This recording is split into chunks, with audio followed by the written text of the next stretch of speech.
જય સચ્ચિદાનંદ. જય સચ્ચિદાનંદ. નમો વિતરાગાય. નમો વિતરાગાય. નમો અરિહંતાણમ. નમો અરિહંતાણમ. નમો સિદ્ધાણમ. નમો સિદ્ધાણમ. નમો આયરિયાણમ. નમો આયરિયાણમ. નમો ઉવજ્જાયાણમ. નમો વજ્જાયાણમ. નમો લોહી સવસાહુણમ. નમો લોય સવસાહુણમ. એસો પંચનમુકારો. એસો પંચનમુક્કારો. સવપાવપણાસણો. સૌપાવપણાસણો. મંગલાણમ ચ સવ્વેસિં. મંગલાણં ચ સર્વેસિં. પરમં હવૈ મંગલમ. પરમં હવૈ મંગલમ. ઓમ નમો ભગવતે વાસુદેવાય. ઓમ નમો ભગવતે વાસુદેવાય. ઓમ નમઃ શિવાય. ઓમ નમઃ શિવાય. જય સચ્ચિદાનંદ. જય સચ્ચિદાનંદ. સ્વામીજી, સલાહને પ્રશ્ન છે. સ્વામીજી, જ્યારે પણ વિધિ ચાલુ કરો તમે, જ્યારે પણ ત્યારે સ્તુતિ એસ્પેશિયલી, તો એમાં છે તે ભાવ કર્મ, નવકર્મ, દ્રવ્ય કર્મ, મન, વચન, કાયા નામને નામની સર્વમાં આ પ્રગટ પરમાત્મા સ્વરૂપ પ્રભુના સૂચનોમાં સમર્પણ કરું છું. પછી તમે એમ બોલો છો કે મારા તથા મારા નામની, પછી છે તે જયમેશ આનંદજી અને જયમેશ આનંદ. તો એમાં મને સમજવું છે કે એમાં શું અલગ નથી. એકચ્યુઅલી શું છે કે સમૂહમાં હોય ને, હા, એ સમૂહ ની અંદર જ્ઞાન લીધેલા ને જ્ઞાન ના લીધેલા હોય. બરોબર. વાત સમજે કે? અને ઘણા બધા નિયમિત આવતા ના હોય. બરોબર. સત્સંગમાં નિયમિત આવતા ના હોય એટલે આ કેવી રીતે વિધિ છે ખબર ના પડે. રાઈટ. હવે હું મારું નામ બોલું, બીજા એ નામ બોલે, જયમેશ જ બોલે, તો ત્યાં લોચો પડે. બરોબર. વાત સમજે કે ના સમજાય? હાજી. એ રીતે બે રીતે એમ થાય કે એક મહાત્મા નથી અને એક મહાત્મા છે. વાત સમજે કે ના સમજાય? અને ઘણા બધા મહાત્મા છે તેમ છતાં એમને ખ્યાલ નથી કે દરેકે પોતપોતાનું નામ બોલવું. બરાબર. એટલે એ રીતે બોલવામાં આવે છે. એ રીતે બોલવામાં, એમાં કઈ બે ફરક નથી. ખાલી આપણે પોતે બોલીએ મારા તથા મારા નામની, એ બી ચાલે બધી. શું આપણે બધા મહાત્માઓ છે, જૂના છે, ઘણી રીતે આપણે સિન્સિયર છીએ, એટલે આપણે પછી એ રીતે નામ પણ બોલીએ છીએ. પણ બે ની વસ્તુ અલગ નથી. ઘણા લોકો મારા તથા મારા નામની સર્વમાં એવું જ બોલે છે. પણ આ એક્ઝેક્ટ તમારે ઉપયોગ ગોઠવા એટલે એ રીતે આપણે કરીને કહીએ. આપણી પાસે અવકાશ છે. આપણને સમયથી બાંધેલા હોય તો એમ થાય કે અમુક વસ્તુ આપણે રિપીટ થતી હોય તો કાઢી નાખીએ, બધી પુનરાવૃત્તિ કાઢી નાખીએ. એટલે અમુક ફેરી અમુક સંજોગોમાં જે અમુક વસ્તુ બોલાય છે એ અમુક રીતે બોલાવવામાં આવેલી છે. બધી જેમ જન્મ જયંતિ કે ગુરુ પૂર્ણિમા હોય તો અમુક રીતે બોલવામાં આવે, કારણ કે સમય ના હોય. અને આપણે તો આપણું પોતાનું ઇન્ડિવિજ્યુઅલ સત્સંગ છે, તો એમાં આપણે અલગ અલગ રીતે કરીને બોલી શકાય. સલ્લાબેન વાત સમજે કે ના સમજે? એટલે તમે તમારું નામ બોલો, અને ઇન્ડિવિજ્યુઅલ કરતા તો તમારું નામ જ બોલવાનું છે. ત્યાં મારા તથા મારા નામની શરૂમાં બોલવાની જરૂર નથી રહેતી. અમે જ્યારે જ્ઞાન વિધિ કરીએ ત્યારે બધા દેવ દેવીઓ વાત સમજે કે ના સમજાય? એટલે ત્યાં આગળ આપણે આ એ સમજવાનો ભાગ નથી, બીજું કશો ડિફરન્સ નથી કોઈ વસ્તુનો. સમાધાન થયું કે ના થયું? હા, થયું. બોલો, બીજું પૂછો. જય શ્રી કૃષ્ણ સ્વામીજી. આપનો હમણાં ઓગસ્ટ 15 નો સત્સંગ કેવળ આખી જિંદગી કેવળ આરોપણ જ છે. એ બહુ જ સરસ રીતે એમાં આખું સમજાવ્યું કે આપણે હજુ હું પૂર્ણિમા ને આ મારા હસબન્ડ ને કે આ મારું ઘર કે આ મારા છોકરા, એટલે આરોપણમાં જ રહે છે. વધારે સમજ પડી. એટલે આરોપણ છે એટલે તમે તમારા બધા વ્યવહારો જો ને તો ખાલી આરોપણ જ છે, દરઅસલ વસ્તુ નથી. ખાલી આરોપણ જ છે, દરઅસલ વસ્તુ નથી. વાત સમજે કે કોઈ પણ વસ્તુ ધારો કે તમે જ્ઞાન લીધું છે, વાત સમજે કે ના સમજાય? હા. તો ધારો કે અત્યારે તમે આ ઝૂમમાં જોઈન થયા છે ને, તેમ છતાં આરોપણ જ છે. એ ના સંબંધ એ શું ઝૂમમાં જોઈન થાય એ બે આરોપણ છે. હું થઈ એટલે અહીંયા ઝૂમમાં જોઈન થાય તેમ છતાં તમારી અમુક દ્રષ્ટિ તમારી હોવી જોઈએ ત્યાં આગળ, કે આ ઝૂમમાં કોણ જોઈન થાય છે, તમે કોણ છો, હું વાત શુદ્ધાત્મા. સમજે કે ના સમજે? તમે કોણ છો અને કોને સત્સંગ કરવાનો છે, તમે કોણ છો, વાત સમજે કે ના સમજાય? પણ ક્યાં ને ક્યાંક મારે સત્સંગમાં જોઈન થવાનું છે, મારે સત્સંગમાં જોઈન થવાનું છે, મારે પ્રશ્ન પૂછવાના છે, મારા ખુલાસા લેવાના છે, આમ છે તેમ છે, એટલે કઈ ને કઈ રીતે ક્યાંય ઉપયોગની ગોઠવણી ના હોય. બરોબર. વાત સમજાય? હવે ધારો કે તમારે અમેરિકાથી ઇન્ડિયા આવવાનું હોય, વાત સમજાય કે ના સમજાય? તો કોઈ પણ પ્રકારની તમે વિધિ મૂકેલી ના હોય, વાત સમજાય કે ના સમજાય? હવે દાદા ધારો કે તમારે એમ થાય કે બરોડાથી બોમ્બે જતા હતા તો દાદા વિધિ મૂકતા હતા, વાત સમજાય ને? કે ભાઈ આ ગાડી બરોડાથી બોમ્બે જાય છે, હું નથી જતો. પૂર્ણિમાબેન, વાત સમજાય કે ના સમજાય? બરોબર બરોબર દાદાજી. ગાડી બરોડાથી બોમ્બે જાય છે, હું નથી જતો. હા, ગાડીમાં હું બેઠો છું પણ હું નથી જતો. એવી રીતે બરોડા છૂટ્યું અને તમારે મુંબઈ આવ્યું નથી, એટલે ગાડીની અંદર કોઈ બરોડાનો વ્યવહાર નહીં કરે અને ગાડીની અંદર મુંબઈનો વ્યવહાર નહીં કરે, એટલે ભૂતકાળનો વ્યવહાર નહીં કરે, ભવિષ્યનો વ્યવહાર નહીં કરે. એટલે એ રીતે પોતાનો સરપ્લસ ટાઈમ ગોઠવે અને એ રીતે પોતે આત્મામાં રહેતા હતા, શુદ્ધાત્મામાં રહેતા હતા. હવે આપણે આવી કોઈ પ્રકારની ગોઠવણી કે આવી સમજણ હજી ડેવલપ નથી થઈ. પૂર્ણિમાબેન, વાત સમજે કે ના સમજાય? આરોપણ આજે ધારો કે ઉંદર બિલાડીના વ્યવહારમાં એમ થાય કે ઉંદરને બચાવવો જોઈએ કે ના બચાવવો જોઈએ, વાત સમજાય કે ના સમજાય? તો ઘણા લોકો કહે કે ભાઈ આ તો બિલાડીનો ખોરાક જ છે એટલે પણ બચાવવો ના જોઈએ. પૂર્ણિમાબેન, વાત સમજાય કે ના સમજાય? હા સ્વામીજી. એટલે એ રીતે પ્રયત્ન ના કરે, વાત સમજાય કે ના સમજાય? એવી રીતે દરેકની અલગ અલગ પ્રકારની માન્યતા, બચાવવો જોઈએ, વાત સમજાય કે ના સમજાય? તો ત્યાંય બી એક માન્યતા છે કે ધારો કે આપણે બિલાડીને, આપણે ઉંદેડાને બચાવવો છે તો આપણે ક્યાં ને ક્યાં બિલાડીને મારવું પડશે. હવે સામાન્ય ઉંદર બિલાડીનો વ્યવહાર ક્યાં આવે? રસોડામાં આવે. હવે આપણે જમતા હોય એટલે ત્યાં આવે એટલે આપણે પેલું સાણસી કે વેલણો તો લઈને આપણે એને મારીએ, એટલે બિલાડીના પેટ ઉપર વાગે એટલે મોઢું ખુલ્લું થઈ જાય, એટલે તમારે તરત ઉંદેડો નીકળી જાય. એટલે એક જગ્યાએ ધર્મ કરે, બીજી જગ્યાએ અધર્મ કરે, વાત સમજાય કે ના સમજાય? અને એ રીતે આપણે એ રીતે કહીએ કે જો મેં ઉંદેડાને બચાવ્યો, ભારતીબેન, વાત સમજાય કે ના સમજાય? હવે બચાવ્યો ક્યારે કહેવાય? કે તમે ક્યારે પણ મરવાના ના હોય તો તમે બચાવ્યો કહેવાય. બરોબર છે. પણ તમારું મૃત્યુ થવાનું છે તો બચાવ્યો ના કહેવાય. પણ આ અહંકાર થયો તમારે, આ રોંગ બિલીફ થઈ, આ આરોપણ થયું. એવી રીતે મારી નાખવાનો ભાગ છે, વાત સમજાય કે ના સમજાય? તો કે મારી નાખ્યો તો ભાઈ એનું આયુષ્ય પૂરું થયું માટે મરી ગયો છે, તમે મારી નથી નાખ્યો. તમે એને મારવા જાઓ પણ હજી કલાક પછીનું આયુષ્ય છે મરવાનું તમારે, એટલે મરશે નહીં, વાત સમજે ને? એટલે ખબર પડે કે અહીંયા આરોપણ છે, બચાવવાનો આરોપણ છે અને ન બચાવવાનો આરોપણ છે. બરોબર. એટલે ક્યાંય પણ કરતાપણું કર્યું એટલે આરોપણ ના, કરતાપણું કર્યું નહીં, તમારું જોવા જાણવાપણું નથી. જોવા જાણવાપણું ના કર્યું, જોવા જાણવાપણું છે. હવે તમે શુદ્ધાત્મા થાય એટલે તમારો સ્વાધ્યાય શું રહ્યો, તમારો પુરુષાર્થ શું રહ્યો? જોવું અને જાણવું, એટલે કે દર્શન ક્રિયા અને જ્ઞાન ક્રિયા રહી તમારી.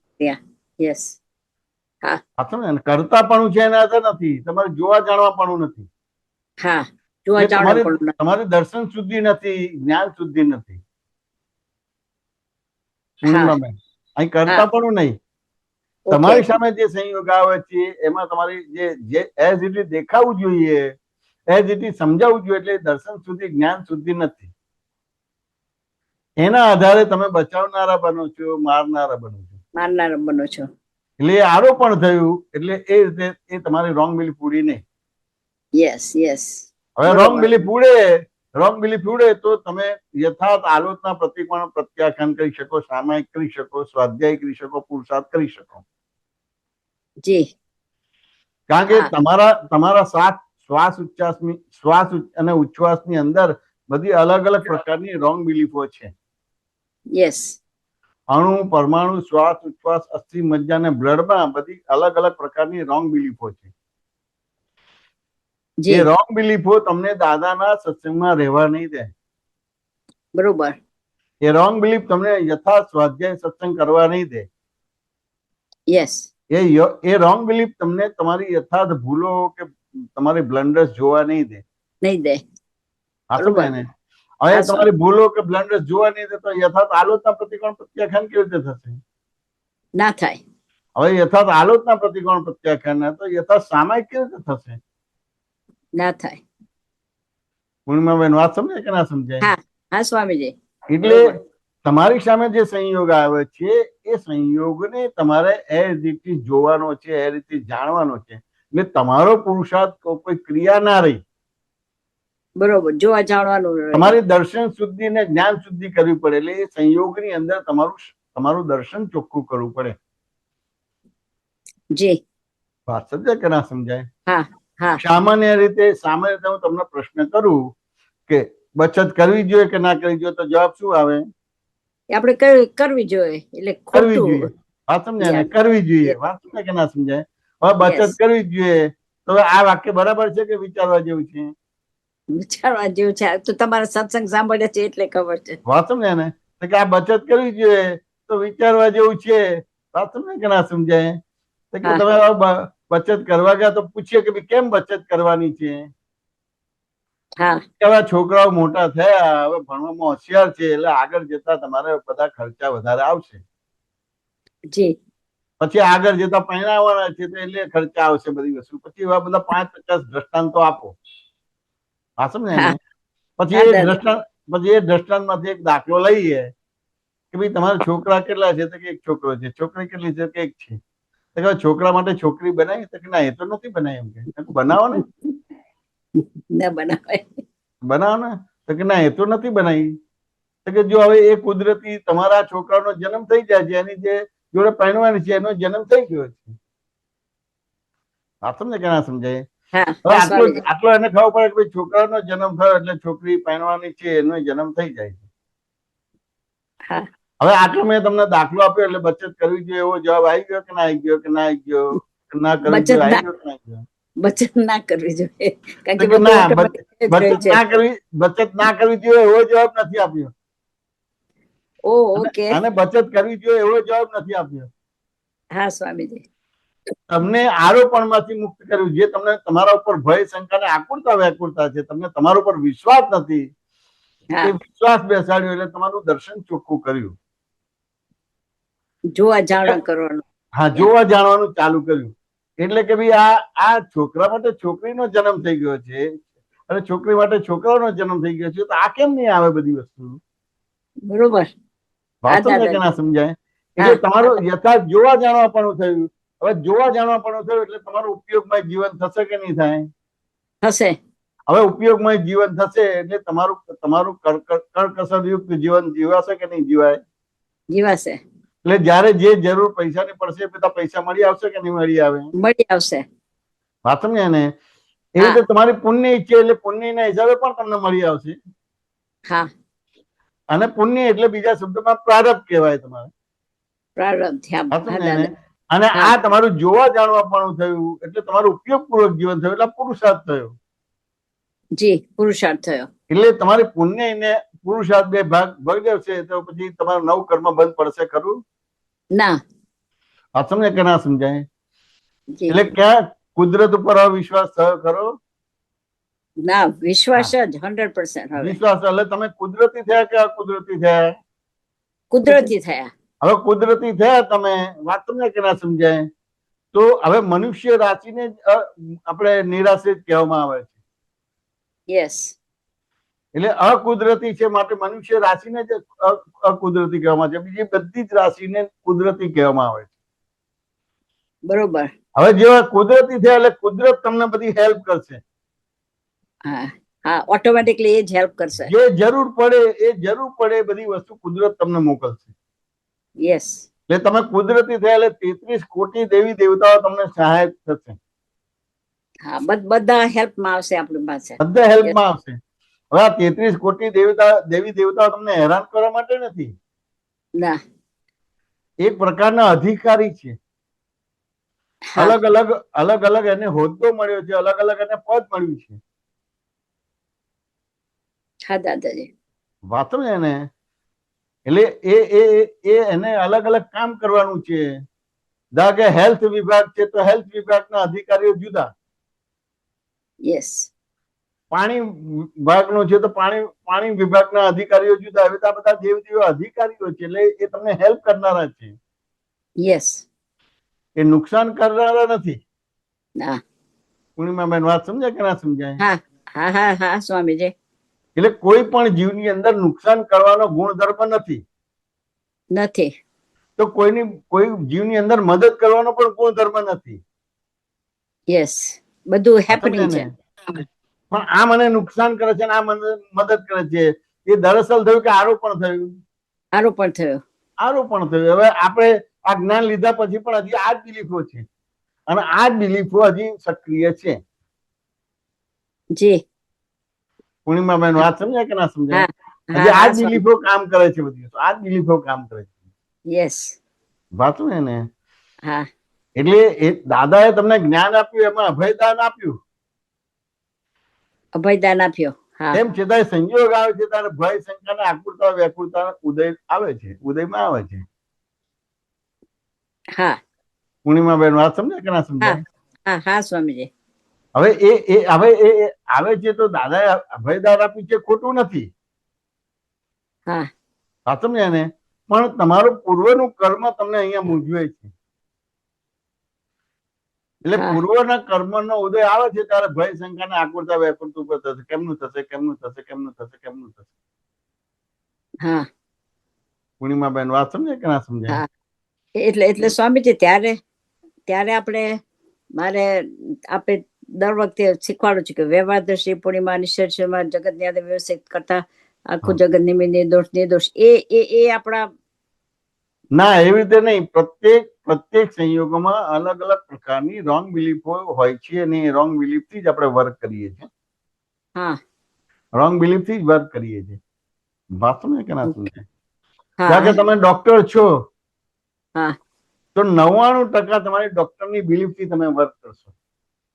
હા. વાત સમજાય કે ના સમજાય? જી. એટલે ધારો કે કઈ આપતો પુત્ર થશે તો તમે ડોક્ટરની શૈલી જ બોલશો, વિતરાગોની શૈલી નહીં બોલો. હા. હા. વાત સમજાય કે ના સમજાય? હા હા સ્વામી. ડોક્ટરની શૈલી જ બોલશો. અને પેલો રિપોર્ટ કરાવો એટલે તરત કે આ બધું ડેન્જર છે, આ બધું ડેન્જર છે, એટલે તમારે આમ કરવાનું, તમારે આમ કરવાનું, તમારે આમ કરવાનું, આમ કરવાનું. ત્યાં દાદાની કોઈ દ્રષ્ટિ નહીં આપો તમારે બધી. બરોબર છે દાદાજી. વાત સમજાય કે ના સમજાય? હા. હા.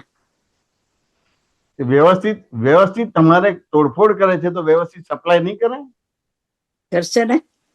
તો ત્યાં તો પછી સ્વામીજી એનું ડેમાર્કેશન ક્યારે કે આપણને ખબર છે ફાઇનલી તો વ્યવસ્થિત, પણ for example as a doctor diabetes હોય તો આ અમે પ્રિકોશન આપીએ, હાઈ બ્લડ પ્રેશર આ પ્રિકોશન આપીએ, તો એ ક્યારે એ ફાઇન લાઈન ક્યાં છે કે ત્યાં આપણે સમજણમાં તો છે કે ફાઇનલી કે બધાનું એક્ઝેક્ટ બરાબર આવે છે અને ઇટ્સ હેપનિંગ. ઓકે, તો આપણે કેવી રીતના એમાં એ પણ સમજ નથી પડતી. કે અહીંયા એ સમજવાનું છે કે તમે આ વાત કરો છો, પણ તમારી ડોક્ટરની બિલીફ છે એ 100% રાઈટ છે કે અમુક દ્રષ્ટિબિંદુથી રાઈટ છે? અમુક દ્રષ્ટિબિંદુ થી જ રાઈટ છે. વાત ને એટલે એ દ્રષ્ટિબિંદુ પ્રમાણે તમે ચાલો તો કોઈ વાંધો નથી. હા. હા. દ્રષ્ટિબિંદુ પ્રમાણે ચાલો તો વાંધો નથી. યસ. વાત સમજાય ને? હવે દ્રષ્ટિબિંદુ પ્રમાણે ચાલતા નથી. હા. મારો પ્રશ્ન થયો હતો પૂર્ણિમાબેન, આજથી 31 વર્ષ પહેલા પ્રશ્ન થયો હતો કે 99% કિડની બગડી જાય અને 1% તમારી કિડની સારી હોય તો સુધરે કે ના સુધરે? તો તમે શું જવાબ આપો? કે ના સુધરે. 99% ખરાબ હોય તો પછી ના સુધરે. ના સુધરે. વાત સમજાય કે ના સમજાય? ના સુધરે એટલે તમે, હવે હું તમને પ્રશ્ન પૂછું કે તમે કયા જ્ઞાનથી બોલો કે ના સુધરે? જે થોડું આપણે ભણ્યા હતા એ જ જ્ઞાનથી. એટલે મેડિકલ સાયન્સ થી તમે બોલો મેડિકલ છો. સાયન્સ થી યસ યસ. હા સમજે ને? તો આખું જગત મેડિકલ સાયન્સ થી ચાલે છે કે બીજી વસ્તુથી ચાલે છે? ના ના ના, આખું આ રોંગ જગત. બિલીફ થઈ. આ તમારી રોંગ બિલીફ થઈ. વાત સમજાય કે ના સમજાય? હા હા વાત સમજાય કે ના સમજાય? હા હા હા સ્વામીજી. એટલે કે આખું જગત મેડિકલ સાયન્સ ચાલતું હોય તો બરાબર છે, ના ના પણ આખું જગત મેડિકલ સાયન્સ થી નથી ચાલતું. સાયન્ટિફિક સર્કમસ્ટન્શિયલ એવિડન્સ થી ચાલે છે. It's only one evidence in the whole. હા, વાત સમજાય કે ના સમજાય? હા એટલે હા અહીંયા સ્વામીજી. આ તમે લાઈન ઓફ ડિમાર્કેશન, તમે જે લાઈન ઓફ ડિમાર્કેશન કરજો ને એ આ બધી હા. વસ્તુ છે. એટલે એટલી બધી ગાઢ અવઘાડ તમારી રોંગ બિલીફ થઈ ગયેલી છે. Yes yes yes. વાત સમજાય ને? એટલે ક્યાંય તમે વિતરાગ માર્ગને કાઉન્ટ જ નથી કરતા. આવા સંજોગોની અંદર, બીમારીની અંદર કે બચતની અંદર વિતરાગ માર્ગને કાઉન્ટ જ નથી કરતા. અચ્છા. વિતરાગ દ્રષ્ટિને કે વિતરાગને અંદર એન્ટર જ નથી થવા દેતા. હા, વાત સમજાય કે ના સમજાય?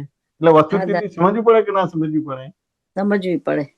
આ તમે વાત કરો પણ મારે એક એવો કેસ બનેલો, વાત સમજે ને, કે આપણા એક મહાત્માને એટેક આવ્યો હતો, પૂર્ણિમાબેન.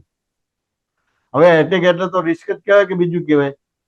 રિસ્ક કહેવાય ને. એટલે લગભગ ડોક્ટર જ હેન્ડલ કરે, બીજા બધાને બહાર કાઢે કે ડિસ્ટર્બ ના થાય એના માટે કરે કે ના કરે બધી વ્યવસ્થા. હા. વાત સમજે ને? તો એવી રીતે એક મહાત્માને એટેક આવ્યો હતો, એવી રીતે મારે ત્યાં જવાનું થયું.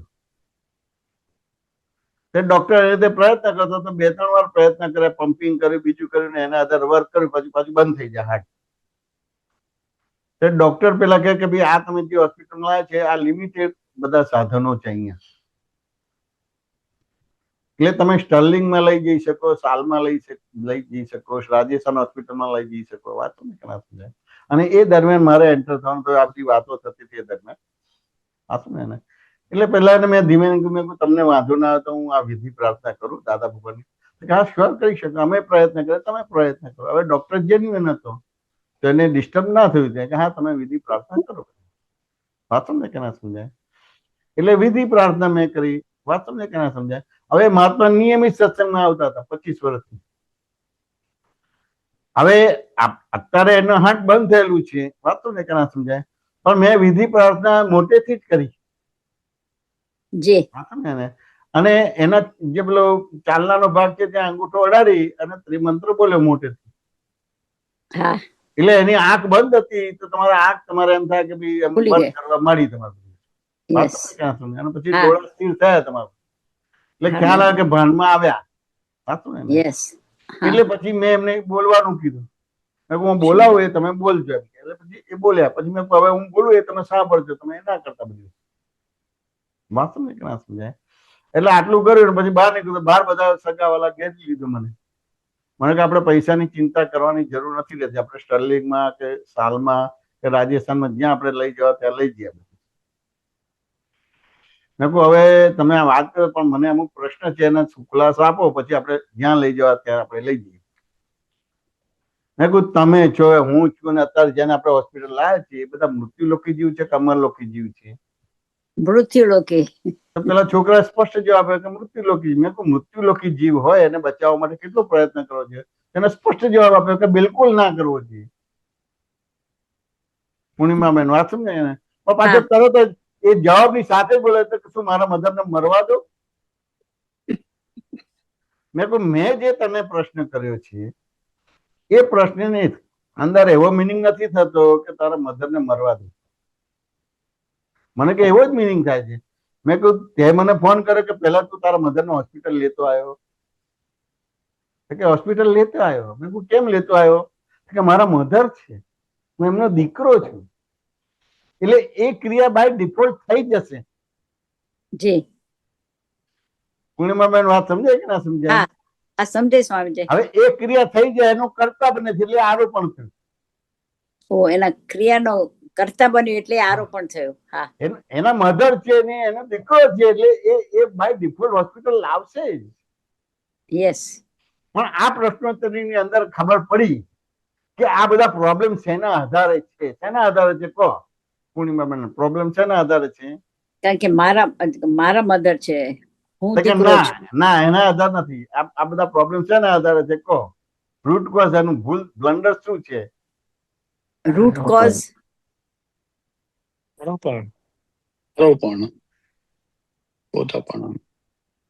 કે રૂટ કોઝમાં અનંત અવતારથી, પૂર્ણિમામાં અનંત અવતારથી અહંકાર. જીવ, હા. અનંત અવતારથી જીવ મરેલી વસ્તુને જીવાડવા માટે આત્માનો ઉપયોગ કરે છે, એટલું રૂટ કોઝ દેખાયું. અનંત સમજી ફરી બોલો તો અનંત અવતારથી જીવ એટલે કોઈ પણ જીવ, પછી તમે હોય કે હું હોય કે મયુરભાઈ હોય કે કોઈ પણ હોય, વાંચો ને એને, અનંત અવતારથી જીવ મરેલી વસ્તુને જીવાડવા પ્રયત્ન કરે છે અને આત્માનો ઉપયોગ એ રીતે વપરાય છે. આત્માનો ઉપયોગ આત્મામાં વપરાતો નથી, માટે આ રોગ અને ભવ રોગ ને 4 ગતિ ને 84 લાખ યોની છે.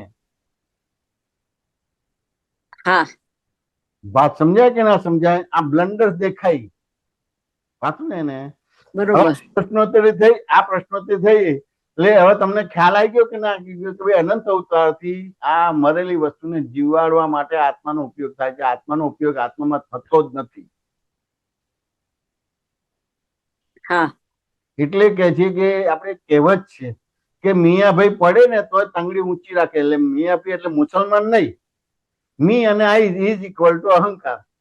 અહંકાર, યસ, અહંકાર. સમજ્યા ને? એટલે મિયાભાઈ પડે તો તંગડી ઊંચી રાખે, એવી આ વસ્તુ થઈ. એટલે આ એને ક્લિયર થયું. એટલે સ્વભાવમાં આવ્યો કે વિભાવમાં આવ્યો? સ્વભાવમાં આવ્યો. હવે આ સ્વભાવમાં આવ્યો એટલે સ્વભાવમાં આવે તો બગડે કે સારું થાય? સારું થાય.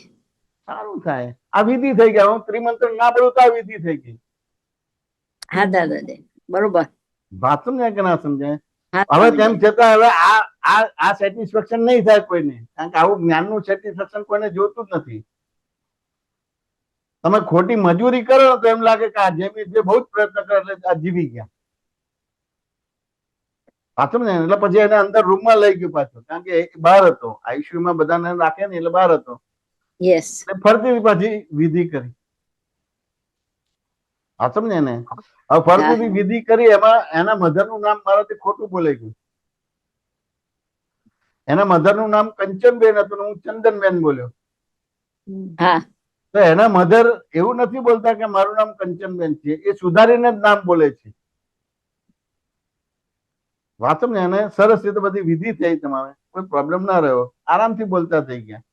વાંચો ને એને, પમ્પિંગ કશું ના કરવું પડ્યું. પછી મેં એને ધીમે રહીને કીધું, આ મારા મધર હોત કે મારા શિક્ષક હોત, હું અહીંયા જ રાખે, બહુ ફેરવ ના કરે. બરોબર. પણ આ મારા મધર કે સિસ્ટર કે કાકી કે મામી કોઈ છે નહીં, કે માસી કે કોઈ નથી. વાંચો ને એને. એટલે હવે હું એને કહું, પણ બહાર જઈને પેલા કે એ કોણ થાય? હું તો એનો ફાધર થવું, હું તો એનો ભાઈ થવું, એટલે ઝઘડો થઈ જાય. હા. પણ એને એક દ્રષ્ટાંત આપ્યું કે ભાઈ આ મારા મધર હતો, અહીંયા રાખું, બહુ ફેરવ ના કરું. કારણ કે આ જે કેસ એવો છે કે એમાં 24 કલાક 48 કલાક 72 કલાક સુધી એને બહુ મોમેન્ટ અપાય નહીં. અને 72 કલાક પછી એને ડોક્ટરની પ્રિન્સિપલ છે કે 72 કલાક પછી એને ઘણી રીતે સ્ટેબલ થાય પછી બહુ પ્રોબ્લેમ્સ આવે નહીં. હા, કોઈક જ ભાગમાં પ્રોબ્લેમ્સ આવે. બરોબર. એટલે મેં કહું આપણે મારી છે, હવે તારે તારા સગાવાલાને જવાબ આપવાનો. વાંચો ને ક્લાસમાં હું ગયો, 10 મિનિટ પછી ફોન આવ્યો કે ઓકે થઈ ગયું. મેં કહું કેવું થાય? ડોક્ટરે કીધું કે ઓકે થઈ ગયું. મેં કહું હવે આ તને કીધું છે ઓકે, તેમ છતાં 72 કલાક સુધી તારે કોઈ હોસ્પિટલમાં લઈ જવાની જરૂર નથી. 72 કલાક પછી તારે બીજે કરીને કરવાનું હોય તો એ. હવે એ તમારે એક નોકરી કરતો હતો અને ફેક્ટરીમાં હતો, એટલે ESI ના પૈસાથી એને આ બધું કરાવવાનું રહે. હવે જો તાત્કાલિક એને કરવા જાય તો 2-3 લાખ રૂપિયા થાય, પૈસા લાવે ક્યાંથી? હા, બરોબર છે. વાત સમજાય કે ના સમજાય? યસ. હવે આ એને થયું એટલે પછી એને શાંતિથી બધું થયું. ESI માં એને અરજી કરીને એને 90 લાખ રૂપિયા 90,000 રૂપિયા મળ્યા. વાત સમજ્યા ને? હવે જયારે એનું ઓપરેશન કરવા જાય છે તો ઓપરેશન થિયેટરમાં લઈ જાય છે, ત્યાર પછી બહાર લાવે છે કે શું છે પ્રોબ્લેમ? તો કે થાઇરોઇડ નો પ્રોબ્લેમ છે. એટલે એને નોર્મલ કરે છે પૂર્ણિમામાં. વાત સમજ્યા ને? પછી બે દિવસ પછી પાછા લઈ જાય છે, પાછા બહાર લાવે છે કે શું પ્રોબ્લેમ છે? કિડની નો પ્રોબ્લેમ છે, ક્રિએટિન બરાબર નથી. સાચું ને? અને પછી ત્રીજી વાર લઈ જાય છે ત્યારે સક્સેસ જાય, પછી 8-10 વર્ષ સુધી જીવે છે. બરોબર. હવે જો એને તાત્કાલિક ત્યાં આગળ સ્ટર્લિંગમાં ને બધે લઈ ગયા તો શું થાત? પ્રોબ્લેમ થાત, કારણ કે અનસ્ટેબલ હતા ત્યારે. વાત સમજાય કે ના સમજાય? જી. હવે આપણે આ એક ડોક્ટરની લેંગ્વેજ છે, કઈ આખું જગત ડોક્ટરની લેંગ્વેજ થી નથી ચાલતું. ના. આ સમજે ને? એટલે ત્યાં આગળ આપણી સમજણને બરાબર કરવી પડશે કે નહીં કરવી પડે? સમજણને બરાબર કરવી પડશે. એવી રીતે તમે દરેક વ્યવહારમાં દીકરા જોડે એઝ એ મધર તરીકે ડીલિંગ કરશો તો પ્રોબ્લેમ આવશે. યસ. આ સમજે ને? હસબન્ડ જોડે એઝ એ વાઇફ તરીકે ડીલિંગ કરશો તો પ્રોબ્લેમ આવશે કે હું એની વાઇફ છું અને મારી જોડે આવો વ્યવહાર કરે છે. પણ વ્યવહાર દ્રષ્ટિથી હું જોઈશ તો પ્રોબ્લેમ નહીં આવે. એ મારે કે વ્યવહાર દ્રષ્ટિથી જ છે દીકરો, વ્યવહાર દ્રષ્ટિથી જ છે. વ્યવહાર દ્રષ્ટિને સમજવું પડશે. યસ. વ્યવહાર દ્રષ્ટિને સમજવું પડશે. તમને જ્ઞાન ક્યારે હાજર થશે પૂર્ણિમાબેન? તમને જ્ઞાન ક્યારે હાજર થશે કે તમારા જીવનમાં એવા કોઈ પ્રસંગો બન્યા હોય ને ત્યારે ખબર પડે કે આ ખરેખર વ્યવહાર દ્રષ્ટિથી હસબન્ડ છે. યસ. ક્યારે ખબર પડે કે આ વ્યવહાર દ્રષ્ટિથી હું એની મધર છું કે હું એની વાઇફ છું. હા. સીધે સીધું વ્યવહાર દ્રષ્ટિથી હું વાઇફ છું અને નિશ્ચય દ્રષ્ટિથી શુદ્ધાત્મા છું, વ્યવહાર દ્રષ્ટિથી મારા હસબન્ડ છે અને નિશ્ચય શુદ્ધાત્મા છે, તો એ રીતે જ્ઞાન હાજર નહીં થાય. તરત નહીં આવે. કોઈ ડિફિકલ્ટ સિચ્યુએશન આવે ત્યારે હાજર થાય. ના સમજાય? ત્યાં આ સમજવું પડશે પૂર્ણિમાબેન. વાત સમજાય કે ના સમજાય? એટલે તમારા જીવનમાં એવા પ્રસંગ બન્યા હોય અને એ પ્રસંગમાં તમને સ્પષ્ટ થાય કે આ બધું રિલેટિવ છે. આ બધું રિલેટિવ છે. એ સ્પષ્ટ થતું હશે તો પછી તમને ત્યાં તમારા હસબન્ડ જોડે કે દીકરા જોડે કે સમાજ જોડે કે કોઈની જોડે તમને ડીલિંગ કરતા આવડશે. રિલેટિવ સમજવાનું છે. વાત સમજાય કે ના સમજાય? એવી રીતે તમારા જીવનમાં અમુક પ્રકારના દ્રષ્ટાંત કે દાખલા બન્યા હશે. તે દાખલા હશે તો જ તમે જગતની અંદર વ્યવસ્થિત શક્તિ તમને માન્ય થશે, માન્ય નહીં થાય. Yes yes yes. બરોબર. તમે ખાલી શબ્દ વાપરશો કે વ્યવસ્થિત છે તો એ જ્ઞાન હાજર નહીં થાય. ના થાય. વાત સમજાય કે ના સમજાય? પણ તમારા જીવનમાં બન્યું હોય, વાત સમજાય કે ના સમજાય, કે કોઈ નજીકની વ્યક્તિ તમને હેલ્પ ના કરે, હા સમજાય ને, અને 5-10 મિનિટ કે અડધો કલાક મૂંઝાઈ જાઓ અને કોઈ થર્ડ વ્યક્તિ તમારી પાસે આવે અને તમારી મૂંઝવણ કાઢી આપે ત્યારે ખબર પડે કે જો આ તોડફોડ કરે છે અને આ સપ્લાય પણ કરે છે. તો પછી વ્યવસ્થિત શક્તિ તમને સમજાશે. નહીં કે વ્યવસ્થિત શક્તિ એ ખાલી શબ્દ જ મૂકશો તમારા જીવનમાં આવશે. શબ્દ જ છે. બહુ સરસ. ખૂબ સમજાય કે ના સમજાય? સમાધાન થયું કે ના થયું? યસ, સમાધાન. જય સચ્ચિદાનંદ. ખૂબ સરસ. જય સચ્ચિદાનંદ. હા બોલો પારસભાઈ. જય મેસાનંદજી સાહેબ, આપે જે બધા એક્ઝામ્પલ આપ્યા એમાં આપણી પ્રકૃતિનું સ્પોન્ટેનિયસ રિએક્શન જોવા મળે છે, રાઈટ? કે બિલાડીના કેસમાં ઉંદરને માર્યું બિલા, તો આપણી પ્રકૃતિનું સ્પોન્ટેનિયસ રિએક્શન એ જ આપણું જ્ઞેય ને? આપણે તો એ જ જાણવાનું સમજવાનું છે. જ્ઞેય તો ક્યારે બને? જ્ઞેય ક્યારે બને કે બાય રિલેટિવ વ્યૂ પોઈન્ટથી હું પારસભાઈ છું અને રિયલ પોઈન્ટથી શુદ્ધાત્મા છું અને જગતની અંદર વ્યવસ્થિત શક્તિ કરતા છે. વાત સમજ્યા ને? એવું સ્પષ્ટ થાય તો પછી એ જ્ઞેય કહેવાય. પણ આપણે આ કેસમાં શું, જયારે બનતું હોય ત્યારે આપણે ભરાઈ જઈએ, પાછા નહીં કરીએ, તો ભરાઈ જતી ઘડીએ આપણે શું કે અને પાછા આખું અને આપણી પ્રકૃતિના રિએક્શન ને આપણે જોયું. પ્રકૃતિના રિએક્શન પર પ્રકૃતિનું રિએક્શન શેના આધાર આવે છે? તમે એ રૂપ માન્યતા, તમે એ રૂપ થયેલા એટલે જ્ઞેય ના કહેવાય, એને જ્ઞેય ના કહેવાય. પણ છૂટા પડી ગયા પછી, છૂટા પડ્યા પછી કહેવાય. જેમ તમને છોકરા છોકરી ગમી જાય છે પણ લગ્નની વિધિ ના કરતા હસબન્ડ વાઈફ કહેવાય ખરા? ના કહેવાય. એવી તો તમને બાળક ના થયો તો તમે કોઈનો ફાધર કહેવાય ખરા? ના કહેવાય. તો એક પ્રક્રિયા બનવી જોઈએ. પણ અત્યારના કેસમાં એઝ એ મહાત્મા તરીકે આપણું પુરુષાર્થ જ ત્યાં છે ને, કે આપણે કેટલી વખત ભરાઈ ગયા અને કેટલી વખત છૂટા રહીને. અહીંયા પુરુષાર્થ એટલે કોઈ ક્રિયા નથી. એ સમજણ ઉપયોગ પુરુષાર્થ એટલે કોઈ ક્રિયા નથી. પુરુષાર્થ એટલે દર્શન ક્રિયા ને જ્ઞાન ક્રિયા ને પુરુષાર્થ કહેવામાં આવે. રાઈટ. કોઈ વસ્તુ સુધરી જાય, કોઈ વસ્તુ બંધ થઈ જાય, ના, એ તો એન્ડ રિઝલ્ટ. ના, એ તો એન્ડ રિઝલ્ટ અને એ આપણા હાથમાં નથી. એ આપણા હાથમાં નથી. રાઈટ. એટલે કોઈ ક્રિયાને પુરુષાર્થ નથી કહેવામાં આવતું. રાઈટ. પણ આપણને આપણી પ્રકૃતિ, એ સંયોગમાં તમારી સમજણ કઈ છે યસ, એ સંજોગમાં તમારી સમજણ કઈ છે એ વસ્તુ સમજવાનો ભાગ છે. Right right. એટલે એને એક દાખલાથી દાખલો સમજાવું પારસભાઈ કે આમ તો તમને એ દાખલો લાગુ ના પડે પાછું ને, પણ ધારો કે તમે લેડીઝ છો અને હું તમને પ્રશ્ન કરું કે તમને ચા બનાવતા આવડે કે ના આવડે, તો શું જવાબ આપશો? Common, yes. હા, હવે લેડીઝ છો, અત્યારે પારસભાઈ નથી, પુરુષ નથી, લેડીઝ. રાઈટ હા, હવે તમે શું જવાબ આપશો એ ફેરી? આવડે. આવડે. હવે તમારે આટલો નાનો અવાજ થશે કે મોટો અવાજ થશે? મોટો અવાજ. મોટો એટલે કેટલો મોટો થશે પારસભાઈ? આઈ મીન જેટલી માન્યતા છે એ પ્રમાણે. એટલે માન્યતા એટલે કેટલો માન્યતા છે? તમે જ્ઞેય જ્ઞાતાનો સંબંધ બતાવવા માંગુ છું. રાઈટ, એટલે સામાન્ય, રાઈટ, એટલે સામાન્ય ભાવે લેડીઝ ને ચા બનાવતા તો આવડે જ. આવડે એટલે ત્યાં આગળ એ લેડીઝ ત્રાહ પાડશે કે શું બોલ્યા. રાઈટ, લેડીઝ થઈને ચા બનાવતા ના આવડે એમ. અમને બહેનોને કહો છો ચા બનાવતા આવડે છે? રાઈટ. આવો વોઇસ થઈ જાય અમને બહેનોને. હવે આ પ્રકૃતિ છે, સાચું ને? અને જ્ઞેય કહેવાય, પણ આને જ્ઞેય ક્યાં કહેવાય? હવે આખો દાખલો ગણાવું છું, જ્ઞેય કેવી રીતે બને છે. શું બોલ્યા વાંચું ને, આ બિલીફ છે. રાઈટ. એટલે અમને બહેનોને કે ચા બનાવતા આવડો છો? ચા નથી બનાવતા, રસોઈ પણ બનાવીએ છીએ એમથી. રાઈટ. સાચું ને? અને ઘર ગ્રહથી પણ અમે જ ચલાવીએ છીએ. અમારા એ બહુ સારા, પણ વ્યવહાર આવે ત્યારે બધું બફાટ થઈ જાય કે જ્યાં આપવાના હોય ને ત્યાં લેવાની વાત કરે, લેવાના હોય ત્યાં આપવાની વાત કરે. રાઈટ. એટલે ઘર ગ્રસ્તી પણ અમે જ ચલાવીએ છીએ. બાકી ઘર ગ્રસ્તી તમારે એથી ચાલે ને, બધું તોડફોડ કરી નાખે એમ. એટલે ચા બનાવીએ છીએ, રસોઈ બનાવીએ છીએ ને ઘર ગ્રસ્તી ચલાવીએ છીએ ને. ઘરમાં નાના મોટા ફંક્શન હોય તો હોટલમાંથી કે કોઈ રસોઈયાને નથી બોલાવતા, અમે બધા બહેનો ભેગા થઈને પ્રસંગ પાર પાડી દઈએ છીએ. એટલે જો ચાનો કરતા બન્યો, રસોઈનો કરતા બન્યો, સાચું ને, ઘર ગ્રસ્તી ચલાવનારો બન્યો, નાના મોટા ફંક્શન પાર પાડનારો, કેટલું બધું કરતા પણ આવ્યું. હવે આ કરતા પણ પ્રમાણે તમારે શું બોલ્યા એવો નીકળ્યો. હવે આ જ્ઞેય ના કહેવાય ને. રાઈટ, એ ભરાઈ ગયા એમાં, પ્રકૃતિમાં ભરાઈ ગયા. એટલે પ્રકૃતિને જ પોતાનું સ્વરૂપ માનવું છે. રાઈટ. એટલે હું પારસભાઈ ની અંદર એક્ટિવ થઈ ગયો. રાઈટ.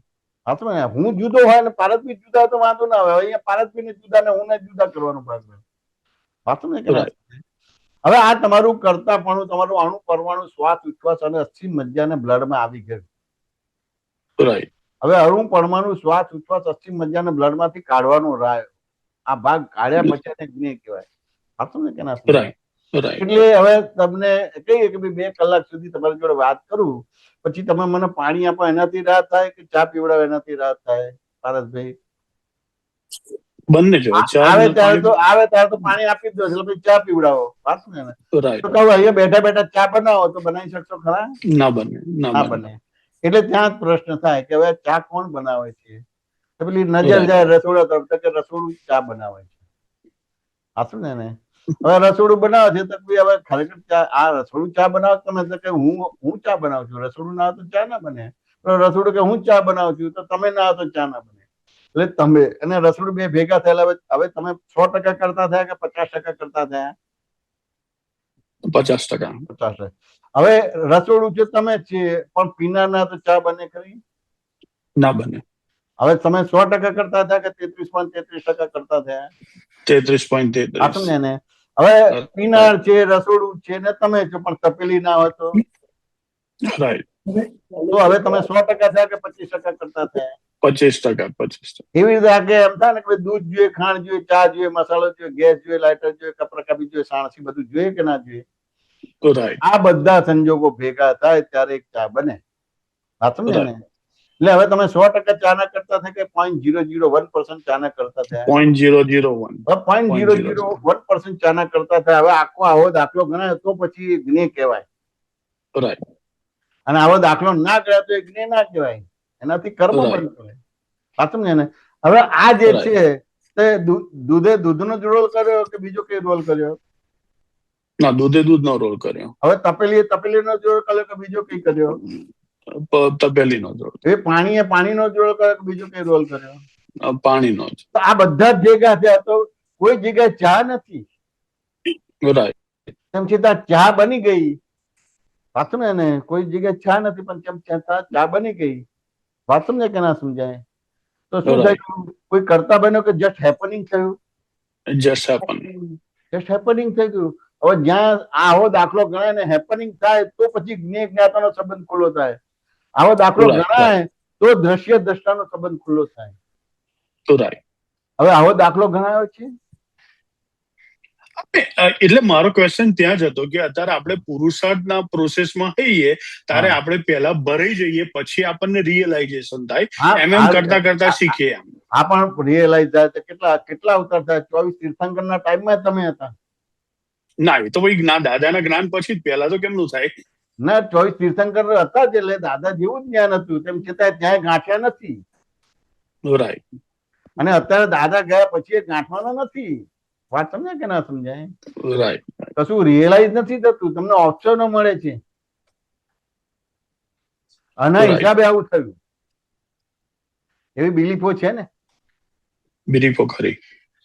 ધંધો કરતા નફો થાય તો મારાથી થાય અને નુકસાન થાય તો કે આના હિસાબે થયું. આ ભાગીદાર બરાબર મળ્યો નહીં. હમણાં ભગવાન રૂઠ્યા છે. રાઈટ. ક્યારે રિયલાઇઝ થશે તો મને બતાવો. ઓપ્શન કેટલા બધા છે, અનંત ઓપ્શન છે. રાઈટ. એ તો જીન કે જીનેશન મળે તો જ રિયલાઇઝ થાય, ઇન્ડિવિજ્યુઅલ રિયલાઇઝ ના થાય. રાઈટ. ભારતભાઈ વાત સમજાય કે ના સમજાય? બરાબર. એટલે વસ્તુસ્થિતિ સમજવી પડશે. વસ્તુસ્થિતિ. આજે ઉંદર બિલાડીનો દાખલો આપ્યો તો કે કેટલાય વર્ષોથી આ જૈનોમાં આ પ્રશ્ન પૂછાય છે, ઉંદર બિલાડીને બચાવવાનો ભાગ નથી. વાત સમજે ને? કોઈ સાયન્ટિફિકલી જવાબ નથી આવતો. એટલે તમે બચાવો છો પણ એનું આયુષ્ય પૂરું હજી થવાનું બાકી છે. કલાક 2 કલાક પછી મરવાનું છે. માટે તમે બચાવતા તો તમે ક્યારે મરી ના જાવ તો જ તમે બચાવી કહેવાય. બરાબર છે. વાત સમજે ને? હવે આવી દ્રષ્ટિ તમારી નિર્મળ થાય ને તો પછી એ જ્ઞેય થયું ને તમે જ્ઞાતા થયા, એ દ્રશ્ય થયું તમે ભારતભાઈ. વાત સમજે ને? એટલે તમારી સામે એક સંયોગ આવે છે તો એ દર્શન તમારે જે છે એ અશુદ્ધ દર્શન જ્ઞાન છે, એને શુદ્ધ દર્શન જ્ઞાન કરવું પડશે. એ પછી એને જ્ઞેય જ્ઞાતાનો સંબંધ કહેવાય. રાઈટ. ભારતભાઈ વાત સમજાય કે ના સમજાય? સમજાય. બરાબર. સમાધાન થયું કે ના થયું? ના, બરાબર. પરફેક્ટ. એટલે આ ચાનો દાખલો આટલો, એટલે આ બધા એવિડન્સીસ ભેગા થાય તો કોઈમાં ચાનો ગુણધર્મ નથી. બધા પોતપોતાના ગુણધર્મમાં જ છે. તપેલીના જ ગુણધર્મમાં છે. રાઈટ. દૂધના જ ગુણધર્મ. તમે પીવો ને દૂધ, ચા પીવો ને તો દૂધનો સ્વાદ આવશે. રાઈટ. પાણી કેટલું છે ખબર પડશે, ખાંડ કેટલી છે ખબર પડશે, મસાલો કેટલો છે ખબર પડશે. બરાબર. એટલે કોઈ એનો પોતાનો સ્વભાવ ભૂલતો નથી. હવે સ્વભાવ ભૂલતો નથી તો ચા કેવી રીતે બની ગઈ? કે આમાંના કોઈ બી એવિડન્સ ની અંદર ચા નામનો ગુણધર્મ જ નથી. રાઈટ. પણ આ બધા એવિડન્સીસ ભેગા થયા નામ થઈ. રાઈટ. એટલે જસ્ટ હેપનિંગ છે. Just happening. હવે ધારો કે આ યુદ્ધ થાય છે, ટ્રમ્પ ને આ બધા ઈરાન ને બધું થાય તો મન વચન કાય બગડે કે ના બગડે? બગડે. હવે મન વચન કાય બગડે છે તો એને ન બગડે ત્યાં સુધી લઈ જવા પડે કે ના લઈ જવા પડે? લઈ જવા પડે. તો કે ભાઈ જો આ એવિડન્સ જસ્ટ હેપનિંગ છે એવું તમારે ત્યાં સુધી દાખલો લઈ જવો પડે. લઈ જવો પડે. રાઈટ. વાત સમજાય કે ના સમજાય? એટલે એક નાના નાના કેવી રીતે વ્યવહારો બને છે, એ વ્યવહારોની અંદર કેવી રીતે આ બધા યુદ્ધોની ભાવાભાવ બને છે અને કરતા કરતા મહાભારત થઈ જાય છે, રામાયણ થઈ જાય છે. હવે આપણે એવી રીતે તો કોઈ સિરિયલ કે પિક્ચરો જોતા જ નથી. આપણે કે જોઈએ છે આપણે? ના. નાના નાના વ્યવહારોની અંદર તમારું યુદ્ધ થઈ જાય. ઘરની અંદર આ બધી વસ્તુ છે, નાના નાના વ્યવહારોમાં એ થઈ જાય. આજે જે પેલા સંયુક્ત કુટુંબ હતું ભારતભાઈ, આજે વિભક્ત કુટુંબ થઈ ગયું. વિભક્ત કુટુંબ થઈ ગયું. અને અત્યારે તો હવે વિભક્ત ના રહ્યું. લગ્નનું મહત્વ જ ના રહ્યું. હવે તો મૈત્રી કરાર જેવું થઈ ગયું. મેરેજનું મહત્વ જ ના રહ્યું. બીજું કોઈને છોકરો નથી. જો ક્યાં જઈ રહ્યા છો, ઓપ્શન જ છે તમારે. તમે ગમે તેટલું થશે રિયલાઇઝ નહીં થાય ભારતભાઈ, કે રિયલાઇઝ થશે? ના, હાર્ડ પડે. ના થાય, હાર્ડ પડે. ઉતરતો કાળ છે. એ તો ઉતરતા કાળમાં અપવાદ રૂપે દાદા ભગવાન આવ્યા છે તો એ દાદા ભગવાનના જ્ઞાનથી રિયલાઇઝ થાય છે. ભારતભાઈના જ્ઞાનથી રિયલાઇઝ નહીં થાય. ના, ડેફિનેટલી નહીં. ડેફિનેટલી નહીં. હા ને? એટલે સત્સંગના પરિચયમાં રહેવું જોઈએ. એટલે મયુરભાઈએ ગોઠવ્યું છે, બહુ સારું કહેવાય કે 2-3 મહિનાથી ચાલુ કર્યું છે. બહુ મોટી વસ્તુ. રાઈટ. દરેક આ ધારો કે હું તમને મારી વસ્તુ ઠોકી નથી બેસાડવાનો, હું તમને વિચારતો ના કરું, બરાબર છે, બરાબર, ડેફિનેટલી સાચું ખોટું નથી કરાવતો, પણ વિચારતો કરું કે મારી વાત. આપણે આ સંજોગને આવી રીતે જોતા નથી, રાઈટ, સંજોગોને આવી રીતે જોતા નથી, કારણ કે દરેક સંયોગોની અંદર આપણી રોંગ બિલીફ છે, એટલે આપણું દર્શન જ્ઞાન અશુદ્ધ જ છે. તમે જો આ ચકલી છે તો એને દર્પણ મળે તો શું કરે પારસભાઈ? ચાંચો મારે. ચાંચો મારે. કેમ ચાંચ મારે છે? કારણ કે સામે બીજી ચકલી દેખાય એટલે. આજુબાજુ ચકલી છે ત્યાં ચાંચ નથી મારતું ને સામે કેમ મારે છે? અહીંયા જોવા જાણવા પણ નથી તમારે, ખાલી સામે ચકલી છે એટલે જ બોલો છો. બહારની ચકલી જે કરે છે ને એવું જ અંદર દર્પણ વાળી ચકલી સેમ એવું કરે છે, નકલ કરે છે અને ગુસ્સો આવે છે માટે ચાંચ મારે છે. અંદર ચકલી છે એટલે ચાંચ નથી મારતી. ના, ડેફિનેટલી બહાર ચકલી ને ચાંચ નથી મારતી, પણ દર્પણ વાળી ચકલી ને ચાંચ મારે છે, કારણ કે એ જે કરે છે ને એવું જ દર્પણ વાળી એવું છે. રાઈટ. તો હવે દર્પણ વાળી ચકલી ને ચાંચ મારે તો દર્પણ વાળી ચકલી મરી જાય કે ના મરી જાય? ના મરી જાય. તો આપણે બધા એવું કરીએ છીએ, આવો પુરુષાર્થ છે, આપણું દર્શન જ્ઞાન આવું જ છે. બરાબર. હવે તમને દાદાએ આ રિલેટિવ આપ્યું એટલે આત્મા સિવાય બધું રિલેટિવ છે. યસ. તો તમારા અણુ, પરમાણુ, શ્વાસ, ઉચ્છ્વાસ, અસ્થિ, મજ્જા ને બ્લડમાં આ બધું રિયલ લાગે છે. રાઈટ. એ રિયલ લાગે છે એટલે ક્રોધમાન માયાલોભ ને રાગદ્વેષ ઉભા થાય છે. બરાબર. વાત સમજે કે ના સમજાય? હવે તમારે અમુક એવા સંજોગો બનશે કે જેનાથી તમને રિલેટિવ રિયલ નું ભેદાંકન થાય એવા સંજોગો બનશે. કોઈ હેરાન કરતું નથી, કુદરત એવી પ્રક્રિયા ઉભી કરે છે. યસ. વાત સમજે ને?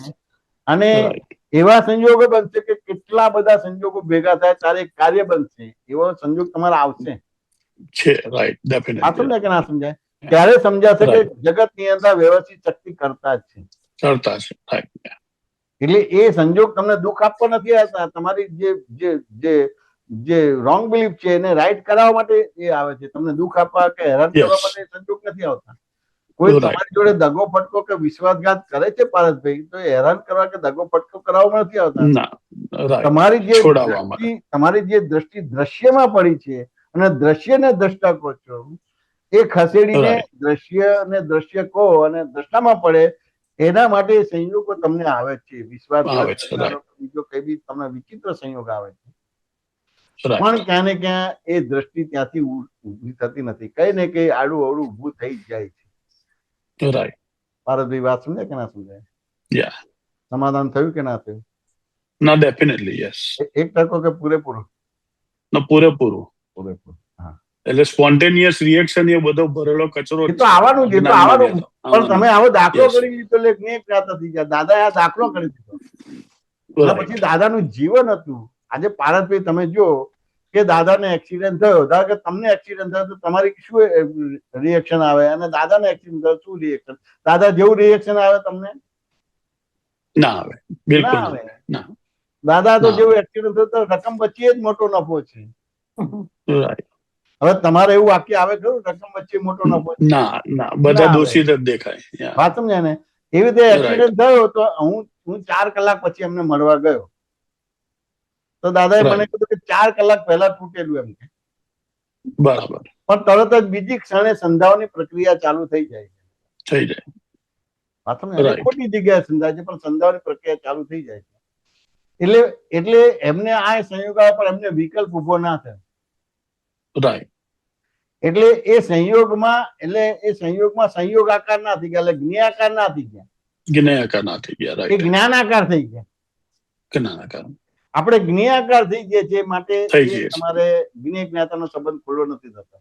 આપણે જ્ઞાનાકાર થઈ જઈએ તો પછી જ્ઞેય જ્ઞાતાનો સંબંધ ખુલ્લો થાય. એટલે આની આ જ અવસ્થા હોય. વાત સમજે કે ના સમજાય? પણ આપણને કોઈ સંકલ્પ વિકલ્પ ઉભો ના થાય, કોઈ સંકલ્પ વિકલ્પ ઉભો ના થાય, તો પછી જ્ઞાનાકાર થાય તો પછી જ્ઞેય જ્ઞાતાનો સંબંધ ખુલ્લો થાય છે, દ્રશ્ય સંબંધ ખુલ્લો થાય. રાઈટ. ભારતભાઈ વાત સમજાય કે ના સમજાય? પરફેક્ટ. યસ. બરાબર. જય સચિદાનંદ. જય સચિદાનંદ.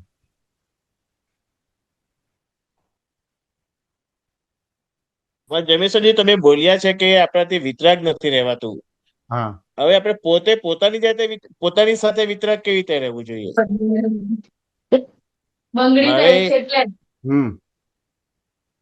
બધી બાકી નાચ નહીં પહેરતા ને તમે? પોતાની સાથે વિતરાગ કેવી પોતાની રીતે જાત રહેવું સાથે જોઈએ? વિતરાગ કેવી રીતે રહેવું જોઈએ? પોતાની સાથે વિતરાગ કેવી રીતે રહેવું જોઈએ? વાત સમજાય કે ના સમજાય? તો કે તમારે પોતાની જોડે વિતરાગ રહેવું હોય તો જગતને જેમ છે તેમ જાણવું પડે. હું કોણ છું, ક્યાંથી આવ્યો છું, કર્મ શું છે, બંધન શું છે, મુક્તિ શું છે, ભગવાન શું છે, ભગવાનનું કાર્ય શું છે, આ જગતનો કરતા હર્તા કોણ છે, આ બધી વસ્તુ જાણે તો પછી પોતે પોતાના પર વિતરાગ રહી શકે. ત્યાં સુધી ના રહી શકે. મયુરભાઈ. હા, એ તો હવે દાદાના જ્ઞાન પછી આપણને એ તો બધું સમજાવ્યું તો છે જ આપણને. હા, એટલે આપણે સમજાવ્યું છે, પણ તેમ છતાં મયુરભાઈ તમારી સામે જે સંયોગ આવે છે ને એ સંયોગની અંદર એક પ્રકારની રોંગ બિલીફો છે. અલગ અલગ બધી અલગ અલગ સંયોગોમાં અલગ અલગ પ્રકારની રોંગ બિલીફો છે. બરાબર છે. એ રોંગ બિલીફને રાઈટ બિલીફ કરો તો પોતે પોતાની જોડે વિતરાગ રહી શકે. એ રોંગ બિલીફ ને રાઈટ બિલીફ કરો તો હા તમને ને હવે એ રોંગ બિલીફને આપણે હજી રાઈટ નથી કરી શકતા. આપણે જ્ઞાન વાપરીએ છીએ પણ શબ્દ વાપરીએ છીએ કે આ રિલેટિવ છે ને આ રિયલ છે ને આ વ્યવસ્થિત કરતા છે. વાત તમને કે ના સમજાય? પણ કઈ રીતે રિલેટિવ છે એ આપણને સ્પષ્ટ નથી થતું. કઈ રીતે વ્યવસ્થિત શક્તિ કરતા છે આપણને સ્પષ્ટ નથી થતું. આજે દાદા ભગવાન શું કે છે કે વ્યવસ્થિત નું કાર્ય શું છે? તોડફોડ કરવાનું પણ કામ વ્યવસ્થિત નું છે. હા, અને સપ્લાય કરવાનું પણ કામ વ્યવસ્થિત નું છે. વાત ને કે ના સમજાય? હા, તો આ વાક્ય તમને વિતરાગ બનાવી શકે કે ના બનાવી શકે? બનાવી શકશે. મારું તારું કરવાનો ભાગ જ ના રહ્યો. અહંકાર મમતા જતી રહે. Right right right. તેમ છતાંય કેમ વિતરાગ નથી રહી શકાતું? કે હજી તમને સ્પષ્ટ નથી થયું કે આ વ્યવસ્થિત જ છે. બરાબર બરાબર. કે ના સમજાય? સ્પષ્ટ નથી થયું. હજી તમને સ્પષ્ટ નથી થયું કે આ રિલેટિવ જ છે. શબ્દે સમજાય છે પણ અનુભવમાં નથી લેવાતું. બરાબર. હા, એટલે અલગ અલગ સંયોગો તમને બોધ જ આપે છે. પ્રત્યેક સંયોગો તમને બોધ આપે છે. સારો સંયોગ પણ તમને બોધ આપે છે અને ખોટો સંયોગ પણ તમને બોધ જ આપે છે. Right right right. વાત તમને કે ના સમજાય? એટલે વસ્તુસ્થિતિ સમજવી પડશે. સામાન્ય રીતે મયુરભાઈ આપણું જીવન સાચા ખોટાથી ચાલે છે કે ખરેખર જ્ઞાનથી ચાલે છે? ઘણું ખરું સાચા ખોટાથી ચાલતું છે. ઘણું ખરું કે લગભગ સાચા ખોટાથી જ ચાલે છે. ઘણું ખરું નહીં, સાચા ખોટાથી જ ચાલે છે. હવે ચલો સાચા ખોટાથી ચાલે છે પણ ખરેખર આ જગતમાં સાચું છે ખરું? ના, કઈ જ નથી. એ સાચું પણ નથી કે ખોટું પણ. મને દાખલો આપીને સમજાવો. નહીં, કઈ નથી બરાબર છે, પણ દાખલો આપીને સમજાવો કે ખરેખર આ જગતમાં સાચું છે ખરું? જે બને છે તે બધું વ્યવસ્થિત અધીન થયા જ કરે છે. હવે જ્ઞાન તો એમ જ કહે છે કે જે બધું કર્મનું ઉદય થાય છે. એક દાખલો કરેક્ટ નથી. એ દાખલો કરેક્ટ નથી. તમે સમજાવો. મયુરભાઈ, એ દાખલો કરેક્ટ નથી. બીજો દાખલો આપો, દ્રષ્ટાંત સાથે આપો. આ જગતમાં સાચું છે ખરું? ના, કારણ કે બધી કોઝિસ ની ઇફેક્ટ છે. તો કે ના, એ બી સાયન્ટિફિકલી જવાબ નથી. એ બી સાયન્ટિફિકલી જવાબ નથી. તો કે મયુરભાઈ, આ જગતમાં સાચું છે એ ભ્રાંતિ છે. વાત ને કે ના સમજાય? હવે એને આપણે દાખલા દીધે કે તમારી સામે જે કઈ પણ આવે છે, આ સમજાય ને? તો તમને જે સાચું લાગે, બીજાને સાચું લાગે ખરું કે ખોટું લાગે? ના લાગે. સાચું પણ લાગે કે ખોટું પણ લાગે, એવું બની શકે. કે સામાન્ય રીતે તમને જે સાચું લાગે બીજાને ખોટું લાગે, અને બીજાને જે સાચું લાગે તમને ખોટું લાગે. આ સમજે? એટલે એનો મિનિંગ એવો થયો કે દરેક જીવ એના દ્રષ્ટિબિંદુ પર ઉભા છે. પોતાની દ્રષ્ટિબિંદુ પર છે. બરાબર છે. વાત સમજે ને? એટલે એના આધારે સાચું ખોટું કરે છે. હા. હવે ધારો કે દરેક જીવને એકબીજા ઉપર મૂકી દો, તેમ છતાં સ્પેસ બદલાઈ જશે. એટલે મત જુદો પડશે. એટલા માટે શાસ્ત્રકારોએ કીધું કે મતને માન્ય કર્યો છે, પણ મતથી આગળ જવાની ના પાડી છે. મતથી આગળ જવાની ના પાડી છે એટલે મત હોય કે તમે જે જગ્યાએ છો કરેક્ટ જ છે, વાત સમજાય કે ના સમજાય? Relative point of view. હા, એટલે તમારા દ્રષ્ટિબિંદુથી કરેક્ટ છે અને હું તમારી સામે ઉભો છું તો મારી દ્રષ્ટિએ તમે રોંગ છો, કારણ કે હું સામે છું એટલે બીજું 180 ડિગ્રી હું વિરુદ્ધમાં છું. તમે 180 ડિગ્રી વિરુદ્ધમાં છે અને હું 180 ડિગ્રી, એટલે તમારી કોઈ બી વાત મને માન્ય નહીં થાય અને મારી વાત તમને માન્ય નહીં થાય. બરાબર. એટલે હવે સાચું ખોટું છે કે ખરેખર વિકલ્પ છે? વિકલ્પ છે. વિકલ્પ છે. હવે આ વિકલ્પ છે તો વિકલ્પ ઉડાવવો પડે કે ના ઉડાવવો પડે? કરવું પડે. હવે દાદા ભગવાને શું કે જગત એટલે બીજું કશું નથી, આત્માનો વિકલ્પ, એને જગત કીધું. Right right right. તો કે હું મયુર ભાઈ છું એને વિકલ્પ કીધો. હવે એ વિકલ્પને કેવી રીતે ઉડાડ્યો? વ્યવહાર દ્રષ્ટિથી હું મયુર ભાઈ છું અને નિશ્ચય દ્રષ્ટિથી શુદ્ધાત્મા છું. શુદ્ધાત્મા છું. રાઈટ. આ સમજ્યા ને? એવી રીતે જગત ની અંદર વ્યવસ્થિત શક્તિ કરતા છે એટલે વિકલ્પ ઉડાડ્યો. એવી રીતે આ સાચું છે એ પણ વિકલ્પ છે, તો ખોટું છે એ બી વિકલ્પ છે કે નિર્વિકલ્પ છે? વિકલ્પ છે. એ વિકલ્પ છે. એટલે વિકલ્પ ઉડાડો તો તમે તમારી જાત જોડે વિતરાગ રહી શકો.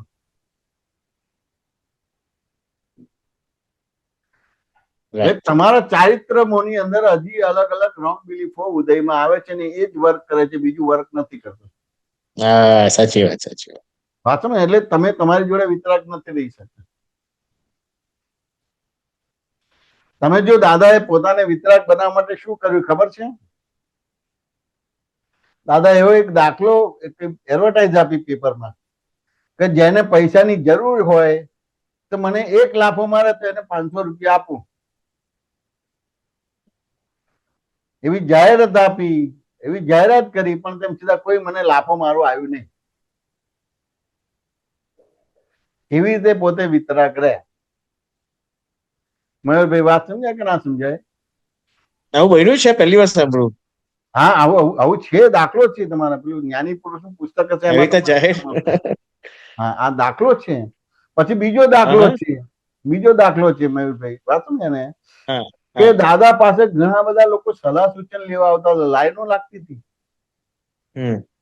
સલાહ સૂચન આપે ને તે એમ થાય ને કે ભાઈ એક સામાન્ય માણસ એટલે રોડપતિ અને કરોડપતિ થઈ જાય, અથવા તો એનો પ્રોબ્લેમ સોલ્વ થઈ જાય. તો પછી આ તો બધું બહુ વધ્યું. દાદાએ પછી પોતે મંથન કર્યું, આ પોતાની જાતને વિતરાગ બનાવવાનું પોતાનું મંથન કર્યું કે આ જ્ઞાન, મારું જે જ્ઞાન છે બીજાને ઉપયોગી થાય છે, પણ મને કેટલું ઉપયોગી થાય છે. એટલે પછી એમને જે સોનગઢ વ્યારા પાસે છે ને એમનું પેલું કામ ચાલતું હતું, તો ત્યાં જવાનું થયું. ત્યાં વાઘબારી નામની એક જગ્યા છે, તો ત્યાં લોકલ માણસે કીધું મને ત્યાં લઈ જાવ એમ કે. અને પછી કે હવે તમે જાઓ તો બધા ગભરાઈ ગયા કે ના દાદા, અહીંયા તો ગમે ત્યારે એમ થાય કે ભાઈ વાઘ છે, ચિત્તો છે કે હિંસક પ્રાણી આવી જાય એમ. વાસ્તવમાં કે ના સમજાય? એટલે કે મારે એક પ્રયોગ કરવાનો છે, એટલે તમે જાઓ. એટલે પછી જાય છે બધા, તો કે 100 ફૂટ સુધી દૂર જાય છે, અંદર જોવે છે, અંદર બહાર કોઈ પ્રોબ્લેમ આવે છે તો નથી આવતો. પછી બીજી 100 ફૂટ એમ કરતા કરતા છે એમ થાય કે અવાજ બંધ થઈ જાય, સાંભળવાનું બંધ થઈ જાય, જોવાનું બંધ થઈ જાય. ત્યાં સુધી ક્યાંય નેગેટિવ નથી થતું, પણ એક પલ માટે વિચાર આવે છે, ખાલી એક જ પલનો વિચાર આવે છે. ત્યારે દાદાએ સ્પષ્ટ કર્યું કે આ જ્ઞાન મને ઉપયોગી નથી, એટલે આ જ્ઞાન લોકોને ઉપયોગી છે પણ મારા માટે શુદ્ધ જ્ઞાન છે. તમે આવો દાખલો ગણી શકો ખરા? ના. દાદા આવું કર્યું એટલે વિતરાગ બની શક્યા છે. અને આ પ્રયોગ કર્યા પછી જ દાદા ત્યાંથી ભૂસાવલ લોકલમાં આવે છે અને 2-4 દિવસ કે અઠવાડિયા પછી આવે છે અને સુરતના સ્ટેશન એમને આ જ્ઞાન થાય છે. આ દાખલો ગણેલો તો એના આધારે એમને આ છૂટા પડ્યા અને પછી સુરતના સ્ટેશને એ બાંકડા ઉપર તમારે એમને એ આખો દાખલો ગણાયા પછીનું આ જ્ઞાન એમને થયેલું છે. એટલે પોતાની જાતને વિતરાગ બનાવો એટલે આવા દાખલા છે બધી. કારણ કે કોઈ પણ રીતે એને એના જ્ઞાનનો અહંકાર હોય કે આ તો બધું સાપેક્ષ છે, તમને જે દેખાય છે બધું સાપેક્ષ છે, નિરપેક્ષ નથી. ને જે અનુભવાય છે દેખાય છે બધું નિરપેક્ષ નથી, સાપેક્ષ છે.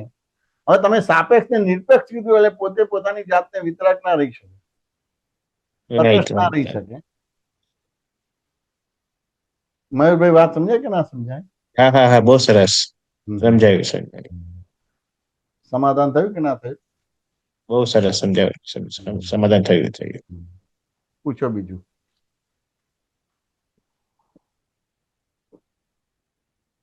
છે કોઈ મહાત્મા ક્વેશ્ચન?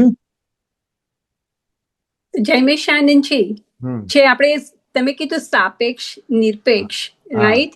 તો જ્યાં સુધી ફાલ્ગુની છે ત્યાં સુધી બધું સાપેક્ષ છે, પણ ફાલ્ગુની જે જ્ઞાન નો જે મળ્યું છે તેનો અન્ડરસ્ટેન્ડ કરીને ઉપયોગ કરે તો એ દશાથી નિરપેક્ષ રહેવાય, પણ ફાલ્ગુની છે એટલે સાપેક્ષ તો રહેવાનું જ બધું.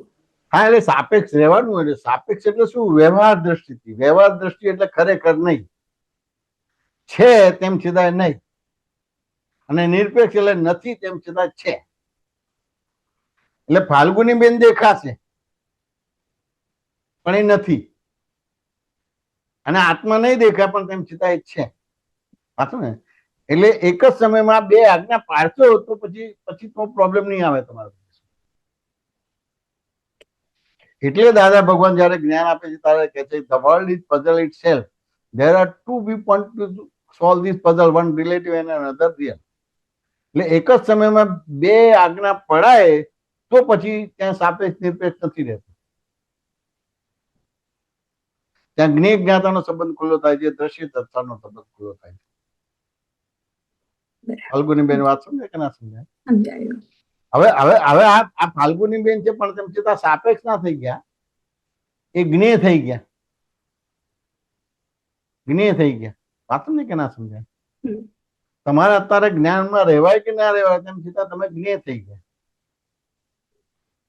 હવે ખાલી આ જે તમે અત્યારે ચાલુ કર્યો છે સત્સંગની કન્ટિન્યુટી રાખજો અને પ્રશ્નોત્તરી પૂછશો ને તો જેમ જેમ તમારી સમજણ બરાબર થશે ને એક્ઝેક્ટ પછી તમને સ્પષ્ટ થશે કે ખરેખર આ જ્ઞેય હું જ્ઞાતા છું અને આ દ્રશ્યનું દ્રષ્ટા છું. અત્યાર સુધી આપણે બધા વાતો કરી અને બધું કર્યું તો શબ્દો આપણે વાપરતા હતા. આપણી સામે જે સંયોગ આવે છે એમાં જે આપણી એક દ્રષ્ટિ છે, એક બિલીફ છે, બિલીફને સમ્યક કરી નથી. દાદાએ જ્ઞાન આપ્યું તો તમારી બિલીફને સમ્યક કરી, પણ હવે તમને 5 આજ્ઞાથી આખો વ્યવહાર કરવાનો છે. 5 આજ્ઞાથી આખો વ્યવહાર કરવાનો છે. બિલીફ તમારી જે હવે ચારિત્રમો એટલે વર્તનમાં આવે છે, એટલે વર્તનમાં તમે છો જ નહીં. જે ઉદયમાં આવે છે એમાં આત્મા નથી. વાત સમજે કે ના સમજે? ઉદયમાં આવે છે એમાં આત્મા નથી. પણ ઉદય આવે છે ત્યારે તમે દાદાનું જ્ઞાન નથી વાપરતા અને ફાલ્ગુની બેન નું જ્ઞાન વાપરો છો તો ત્યાં આત્મા થયો એટલે એ કર્મનો સંભાવ નિકાલ થતો નથી. ફાલ્ગુની બેન વાત સમજે કે ના સમજાય? હવે આ ઉદયમાં આવે છે ફરી તમે દાદાનું આખું જ્ઞાન ત્યાં આગળ વાપરો પણ તેમ છતાં વપરાશે નહીં, પણ થોડું થોડું વપરાશે. પણ આ જૂના સત્સંગમાં જોઈન થઈને તમે પ્રશ્નોત્તરી પૂછીને ખુલાસા લેશો અમુક પ્રકારના, તો પછી ધીમે ધીમે કરતા 100% થઈ જશે. ફાલ્ગુની બેન વાત સમજે કે ના સમજાય? એટલે આ રિલેટિવ વ્યૂ પોઈન્ટ આપી દીધો અને રિયલ વ્યૂ પોઈન્ટ આપી દીધો. એટલે હવે શું થઈ ગયું? સાપેક્ષ નિરપેક્ષ ને બેલેન્સ કર્યું. પેલું એકાંતિક થઈ ગયું હતું, હું ફાલ્ગુની છું એટલે આત્મા ફાલ્ગુની ની અંદર એક્ટિવ થઈ ગયો, એટલે આત્મા ડીએક્ટિવ થઈ ગયો. આત્મા ડીએક્ટિવ થઈ ગયો એટલે હવે ખાલી એક જ રહી ગયું. અને અહીંયા તમને બે જુદું પાડ્યું કે વ્યવહાર દ્રષ્ટિથી ફાલ્ગુની બેન છે ને નિશ્ચય દ્રષ્ટિથી શુદ્ધ આત્મા છું. એટલે બે ભાગ કર્યા તમારે. હવે બે ભાગ એટલે કેવી રીતે એને આપણે સમજવું હોય તો કે એમ થાય કે પેલું મેથેમેટિક્સ ની અંદર પેલું ભૂમિતિ આવે છે, એની અંદર પરિકર આવે છે. તો પરિકરનું પેલું એક ભાગ હોય છે એ આ હોય છે ને પેલું હોય તો પેલું સેન્ટર ને સર્કલ બને. તો કે આ ફાલ્ગુની બેન એ સર્કલ છે અને હું શુદ્ધાત્મા છું એ સેન્ટર છે. આ સમજે ને? પણ બે અડીને રહ્યા છે ને એટલે ક્યાં ને ક્યાં આપણે સર્કલ ને સેન્ટર કરી નાખીએ છીએ અને સેન્ટર સર્કલમાં એક્ટિવ થઈ જાય છે. ફાલ્ગુની બેન વાત સમજાય કે ના સમજાય? પણ સેન્ટર હંમેશા જુદું જ હોય. એટલે ખાલી એટલું જ બોલ્યા કે હું ફાલ્ગુની બેન છું. વાત સમજાય કે ના સમજાય? એટલે તળાવની અંદર કાંકરી પડી એટલે એ કેન્દ્ર બને છે, અને કેન્દ્ર બને એટલે પછી એ છેક કિનારા સુધી એના વમળ જાય. હવે ત્યાં આગળ તમે બોલો કે વ્યવહાર દ્રષ્ટિથી હું ફાલ્ગુની બેન છું ને નિશ્ચય દ્રષ્ટિથી હું શુદ્ધાત્મા છું, તો પછી પેલા વમળ ધીમે ધીમે શાંત પડે. એટલે સામે કાઉન્ટર વેટ મૂકવું પડે, બેલેન્સ મૂકવું પડે. ફાલ્ગુની બેન વાત સમજાય કે ના સમજાય? સમજાય. તળાવની અંદર કાંકરી નાખો એટલે પહેલા કેન્દ્ર બને અને પછી વમણ બને તો છેક કિનારા સુધી જાય. ખાલી એટલું જ બોલો કે હું ફાલ્ગુની બેન છું, જગત ઉભું થઈ ગયું. આવું ના કરવું જોઈએ એટલે જગત ઉભું થઈ ગયું. આવું હોવું જોઈએ એટલે જગત ઉભું થઈ ગયું. એને આવું કર્યું, જગત ઉભું થઈ ગયું. વાત સમજાય કે ના સમજાય?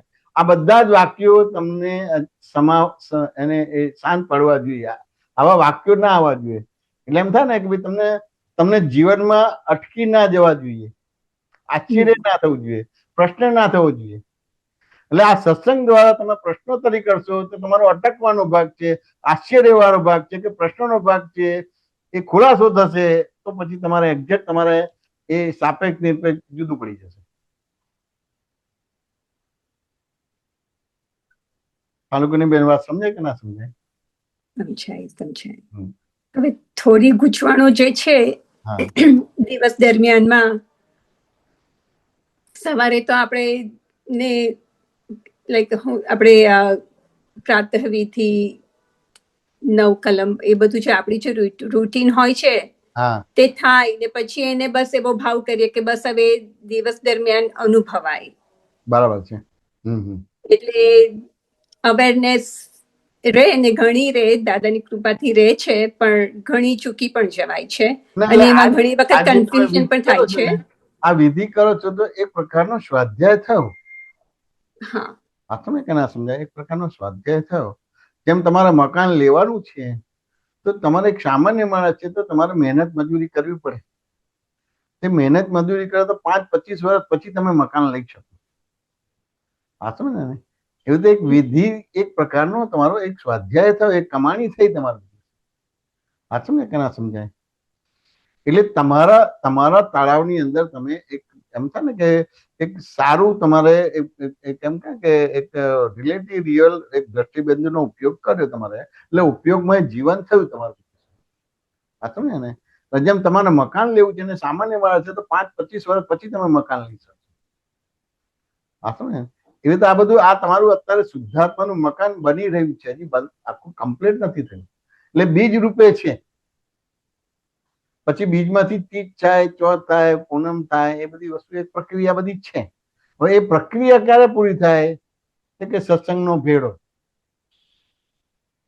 અને સત્સંગનો ભેડો એટલે આ વિધિ ને એ બધી વસ્તુ પણ એક સત્સંગનો ભેડો છે, અમુક પ્રકારના પ્રયોગ પણ એક સત્સંગનો ભેડો છે, અને સૌથી મોટો સત્સંગનો ભેડો પ્રશ્નોત્તરી છે. આજે અર્જુન ને કુરુક્ષેત્રમાં મૂંઝવણ થાય છે તો એ કૃષ્ણ ભગવાનને પૂછે છે તો ખુલાસા મળે છે તો પાર ઉતરી ગયો. આ સમજે કે ના સમજાય? એટલે દાદા ઘણી વાર જ્ઞાન આપતા હતા તો ઘણી વાર કહેતા હતા કે અમે બેઝિક આપ્યું છે, વિગતે અમારી પાસે આવીને સમજી જજો. પણ લગભગ એવું બન્યું નથી કે વિગતે સમજવાનો ભાગ ફાલ્ગુની બેન બન્યો નથી. અને આપણે સમજી લીધું છે એવી રીતે વર્તીએ છીએ એટલે પૂર્ણ વિરામ થઈ જાય છે. એટલે નવું જ્ઞાન એન્ટર થતું નથી ને જૂનું જ્ઞાન નીકળતું નથી બધું. એટલે ત્યાં પછી મૂંઝામણ થાય. વ્યવહારમાં તો આપણે ફાલ્ગુની બેન જેવું સ્પષ્ટ છે એટલે તમારી ઘણી બધી ગૂંચવણ તમે ઉકેલી શકો છો, કારણ કે ફાલ્ગુની સ્પષ્ટ છે. પણ હજી વ્યવહાર દ્રષ્ટિથી હું ફાલ્ગુની બેન છું અને નિશ્ચય દ્રષ્ટિથી હું શુદ્ધાત્મા છું, જગત નિયંતા વ્યવસ્થિત શક્તિ કરતા જે એ હજી સ્પષ્ટ નથી થયું. તમારા અલગ અલગ પ્રકારના ઉદય કર્મમાં તમારી બિહેવિયર જોજો, તમારા મન વચન કાયના વ્યવહાર જોજો તો ત્યાં સ્પષ્ટ નથી કે ખરેખર વ્યવહાર દ્રષ્ટિથી હું છું, ખરેખર નિશ્ચય દ્રષ્ટિથી હું છું, ખરેખર જગત નિયંતા વ્યવસ્થિત શક્તિ કરતા જેવું સ્પષ્ટ નથી. હવે સ્પષ્ટ કરવા માટે સત્સંગનો ભેડો એમાં પ્રશ્નોત્તરી તમને વધારે હેલ્પફુલ થશે. હવે તેમ છતાં અમુક સંજોગો નથી તો આ બધી વિધિ છે કે અમુક પ્રકારના જે બધા આપતપુત્રો સમજાવે છે, પ્રયોગ કરાવે છે, એ પણ ઉપયોગી છે. પણ તેમ છતાંય આગળ જતા છેલ્લે અલ્ટિમેટ તમારો પ્રશ્નોત્તરી જોશે. કારણ કે દરેકના પ્રોબ્લેમ જુદા છે, અલગ અલગ રોંગ બિલીફો છે. એ રોંગ બિલીફ એની અટકણ છે. ને જેમ પેલો દારૂડિયો હતો એને દારૂ છોડાવો હતો એની અટકણ છે. ને એવી રીતે દરેકની પોતપોતાની અલગ અલગ વ્યવહારની અંદર બાય ડિફોલ્ટ અટકણ ઊભી થઈ જાય.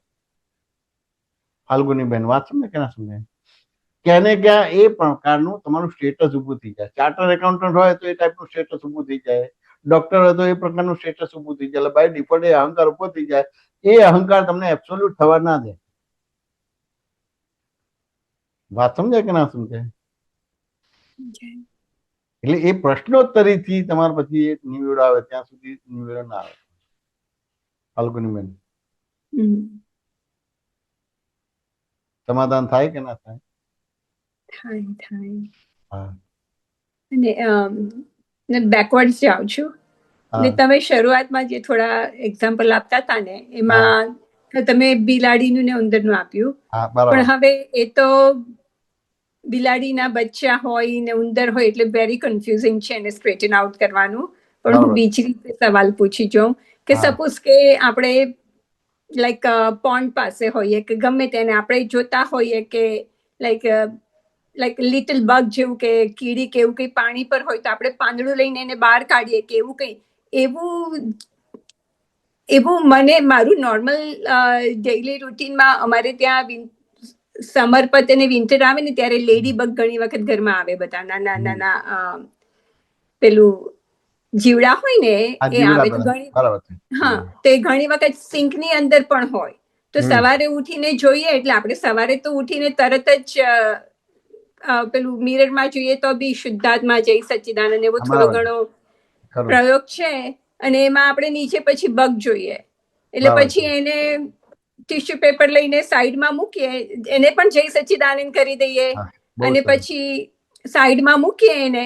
પણ બસ એ આપણું જસ્ટ એટલે આવું થોડું નેચરલ રિએક્શન હોય છે. અને આઈ થિંક એ ખાલી એના પૂરતું નથી. પછી હું ઘણી વખત દિવસ દરમિયાન જોતી હોઉં તો ઘણી જગ્યાએ આવું એટીટ્યુડ થતું હોય છે ને નેચરલી થતું હોય છે. બરાબર છે. તો એને કેવી રીતે કહેવાય આપણે? નહીં, સારી વસ્તુ છે, સારી વસ્તુ છે.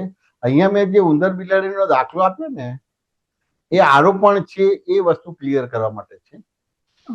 એટલે આખા ફાલ્ગુની બેનની જે મોમેન્ટ છે, મન વચન કાયાની મોમેન્ટ છે, 5 જ્ઞાનેન્દ્રિય 5 કર્મેન્દ્રિય મન બુદ્ધિ ચિત્ત અહંકારની મોમેન્ટ છે, શેના આધારે છે? ગતિ જે છે, જે ક્રિયાઓ છે, વ્યવહાર છે, એક્શન છે, રિએક્શન છે, એ તમારા આરોપણના હિસાબે થાય છે. એ વસ્તુ બતાવવા માટે છે. સમજે ને? હવે ધારો કે તમે આ જે કીડી છે કે બીજું છે પાંદડામાં કે પેપર પર લઈને કરીને કરો છો, એ સારી વસ્તુ છે. પણ તેમ છતાં તમારી બિલીફમાં તમે બચાવનારા બનો છો. સમજે ને? અથવા તો ન બચાવનારા કે હાલ મારાથી આવું જીવ મરી ગયો, મારાથી જીવ મરી ગયો, મારાથી જીવ મરી ગયો. એટલે એ ક્યાં ને ક્યાં એક કિનારા તરફ જતા રહો છો, સેન્ટરમાં નથી આવતા. ક્યાં તો બચાવનારા બનો છો એટલે એ પ્રકારનો ઈગો ઉભો થઈ જાય છે. અને ક્યાં તો ન બચાવનારા બનો છે કે મારાથી આવું થાય છે, હું પાપી છું, પાપી છું, પાપી છું. અને બચેલા પુણ્યશાળી છું. પણ આપણે પુણ્ય પાપથી જુદી વસ્તુ છે. આપણે સેન્ટરમાં આવવાનો ભાગ છે. હવે એની અંદર ન બચાવ નથી કહેવા માંગતા, પણ તમે તમારી જે દ્રષ્ટિ છે, તમારું દર્શન જ્ઞાન છે, ચોખ્ખું કરીને જે ક્રિયા કરો તો એનાથી પ્રોબ્લેમ ના આવે. એટલે આ ધારો કે ઉંદર બિલાડીના આખા દાખલામાં પછી છેલ્લે શું જવાબ આવે છે કે તમારું જે દર્શન ક્રિયા ને જ્ઞાન ક્રિયા ખુલ્લી થાય. હવે દર્શન ક્રિયા ને જ્ઞાન ક્રિયા ખુલ્લી થાય તમારે, એટલે જોવા જાણવા પણ ઊભું થાય. સાચું ને? એટલે હવે કોઈ ક્રિયાના કરતા બનશો ખરા? હવે કોઈ ક્રિયાના કરતા નહીં બનો તો કોઈ ક્રિયાના ભોગતા બનશો ખરા? હવે કોઈ ક્રિયાના કરતા કે ભોગતા નહીં બનો તો જ્ઞાતા દ્રષ્ટા બન્યા કે ના બન્યા? હવે જ્ઞાતા બન્યા અને દ્રષ્ટા બન્યા એટલે જ્ઞેય જ્ઞાતાનો સંબંધ ખુલ્લો થયો કે ના થયો? હવે જ્ઞેય જ્ઞાતાનો સંબંધ ખુલ્લો થયો એટલે કેવળ જ્ઞાન ખુલ્લું થશે કે નહીં થાય? હવે કેવળ જ્ઞાન ખુલ્લું થશે ત્યારે શું થશે કે તમારે દેવ દુમદુંબી વાગશે. એટલે બધે ખબર પડશે કે ભાઈ આ કોઈને કેવળ જ્ઞાન થયું. વાત સમજે કે ના સમજાય? એટલે આ બધે ખબર પડશે, એટલે દેવોને ખબર પડે એટલે પછી તમારે ક્યાં ને ક્યાં એના માટેનું સમવસરણની રચના કરે. સમવસરણ એટલે બીજા શબ્દમાં સ્ટેજ, મંચ બનાવે તમારે. સાચું ને? પણ આપણું મંચ જુદું હોય ને દેવોનું જુદું હોય બધું. સાચું ને? એ સમવસરણની રચના કરે તમારે બધી વસ્તુ, તો ત્યાં આગળ એની દેશના સ્વભાવમાં આવે. દેશના સાંભળવા માટે દેવ અને દાનવ આવે, પશુ પક્ષી બધું જ આવે. સાચું ને કે ના સમજાય?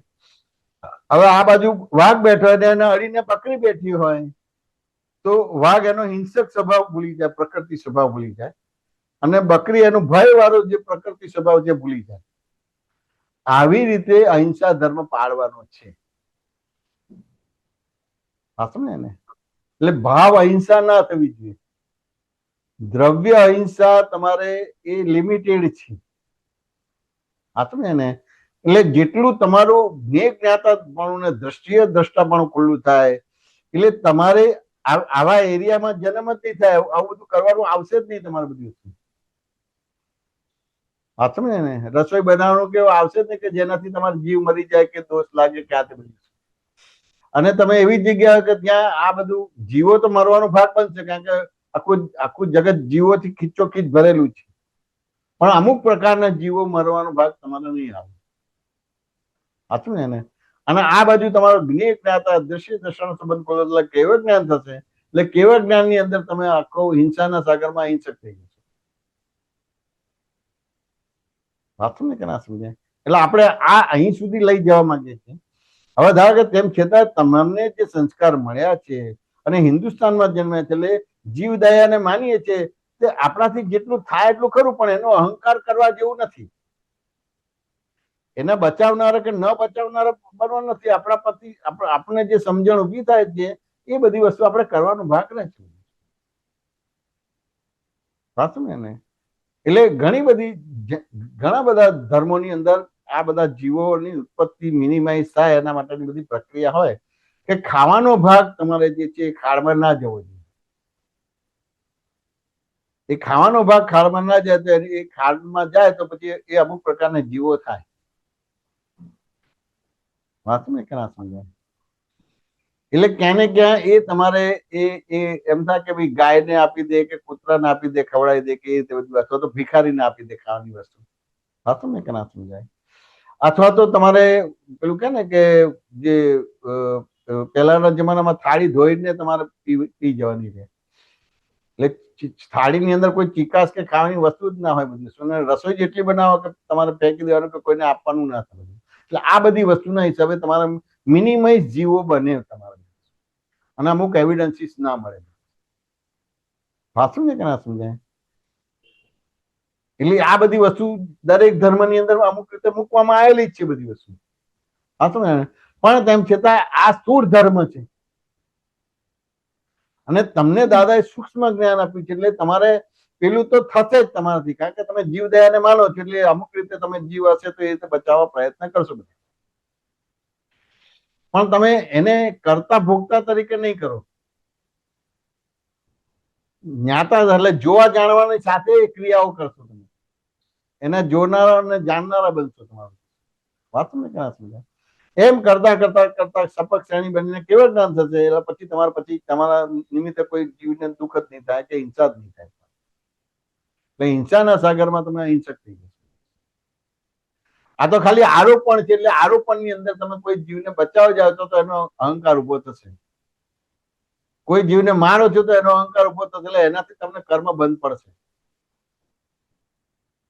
એટલે આરોપિત ભાવમાંથી બહાર કાઢવા માટેનું આ દ્રષ્ટાંત છે. પણ પછી છેલ્લે આ કેવળ જ્ઞાન પણ થાય એની અંદર. એટલે કોઈ એક દાખલો આખો 360 ડિગ્રીથી ગણી લો તો એ દાખલાથી તમને કેવળ જ્ઞાન થાય. અને કેવળ જ્ઞાન થયા પછી તો તમે અહિંસક થઈ જાવ છો, અપરિગ્રહી થઈ જાવ છો, અચૌર્ય થઈ જાવ, અજૂઠ થઈ જાવ, બ્રહ્મચારી થઈ જાવ છો. પછી તમારા આહાર પણ ના હોય. વાત સમજાય કે ના સમજાય?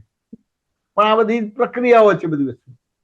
એટલે પેલું તો તમે બાય ડિફોલ્ટ કરશો જ. તમને જે સંસ્કાર મળેલા છે ને હિન્દુસ્તાનના સંસ્કાર જે એ કરશો જ તમે. વાત સમજ કે ના સમજાય?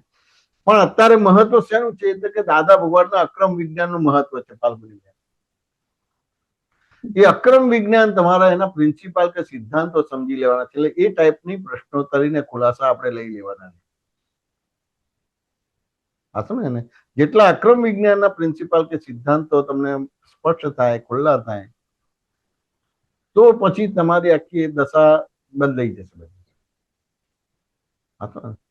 દાદા ભગવાન પેલા જૈન આચાર પાળતા જ, રાત્રિ ભોજન નતા કરતા, કંદમૂળ નતા કરતા, ઉકાળેલું પાણી પીતા હતા. પણ જ્ઞાન થયા પછી બધી વસ્તુ ના રહી એમને, કારણ કે એ બધું અહંકારથી થાય. આતું ને કે ના સમજાય? તેમ છતાં બધું સચવાતું તો ખરું કે કેમ કરીને ઉકાળેલું પાણી એમને મળે, પણ દરેક કારણ કે જૈનો ના હોય તો એમને ખબર ના પડે કે કેવી રીતે ઉકાળવાનું. પટેલના ત્યાં જતું ઉકાળવાનું એટલે તો ધગધગતું ઉકાળેલું પાણી આપે. અમારે એવું બન્યું હતું, પટેલના ત્યાં ગયા હતા તો તમારે અમારે ત્યાં પેલા આપણે મહાત્મા છે તમારા તરુણભાઈ, પેલા ભારતીબેન ને મહેન્દ્રબેન, તરુણભાઈ ને બધા એમના બેન હતા બધા, તો ઉકાળેલું એટલે ધગધગતું ઉકાળતો, ઉકળે તમારે એવું પાણી આપવું પડે. એટલે ભાઈ ઉકાળીને પછી એને ઠારવાનું રહે બધું, એટલે ઠંડુ પાડવાનું રહે બધું. વાત સમજાય કે ના સમજાય? એટલે બને ઘણી ટકા ના બને, પણ પછી પેલો અહંકાર રહ્યો નહીં ને, એટલે મન વચન કાંઈ બગાડવાનો ભાગ ના રહ્યો કે મારી અંદર જેટલું હિંસક ભાવ છે અથવા તો ભરેલો માલ જેટલો નીકળશે પછી આવશે નહીં બધી વસ્તુ. વાત સમજાય કે ના સમજાય? જેમ ભમેડો તમારે જમીન પર નાખ્યો તો દોરી વીટેલી છે એટલે જોરથી ફરશે, પછી 5-25 સેકન્ડ પછી એને મેં શાંત પડી જશે. આ સમજાય કે ના સમજાય? એટલે એવી રીતે એમને જ્ઞેય જ્ઞાતાના દ્રશ્ય દશાનો સંબંધ ખુલ્લો થયો. તેની અંદર બધું જ આવે, જીવોને બચાવવાનું આવે, પણ તેમ છતાં એ જ્ઞેય જ્ઞાતાથી બચાવે, દ્રશ્ય દશાથી બચાવે. બચાવનારા ના થાય કે માનનારા ના થાય, કોઈ પણ પ્રકારનો અહંકાર ઉભો ના થાય, કોઈ પણ પ્રકારની મમતા ઉભી ના થાય. આપણે તો પ્રત્યેક ક્રિયાની અંદર ક્યાં તો મમતા ઉભી થાય છે, ક્યાં તો અહંકાર ઉભો થાય. તમે તમારા કોઈ પણ વ્યવહાર જોજો ફાલ્ગુની મેં, નો ડાઉટ એ ચારિત્રમો છે, દર્શનમો નથી, ચારિત્રમો છે, પણ આવે. હવે ધારો કે તમે નહીં પણ કોઈ જીવને મારતો હશે ને તમારી નજર પડી જાય તો તરત જ ખીજાશો તમારે. વાત સમજાય કે ના સમજાય? તમારાથી તો નહીં થાય, પણ કોઈ કરતો તો ત્યાં ખીજાશો, ત્યાં ખબર પડે કે તમે આ બચાવનારા છો. આપણે એને રિયલાઇઝ કરવાનું છે કે ભાઈ જો તને કોઈ મારી નાખે તો શું થાય? તો એને મારી નાખે તો એના મા બાપ થી છૂટું પડી જાય, એની માં હોય તો એને પછી એના બાળકને શું થાય? સમજાવવાનો ભાગ, પણ આપણે સમજાવવાનો ભાગ ના આધારે ગુસ્સે થઈ જઈએ. હા સમજે કે ના સમજે? એટલે ક્યાંને ક્યાંય ક્રિયાના કરતા બનીએ છીએ. એટલે એ રીતે જે અક્રમ વિજ્ઞાનનો સ્વાધ્યાય કે પુરુષાર્થ છે એ બધો ખાંચો પડે છે. ફાલ્ગુની બેન વાત સમજે કે ના સમજે? સમાધાન થયું કે ના થયું? થયું. જય સચ્ચિદાનંદ.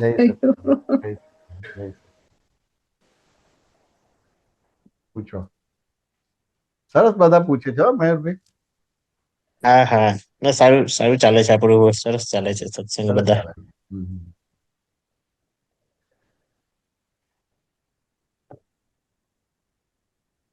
છે કોઈ મહાત્માને ક્વેશ્ચન્સ?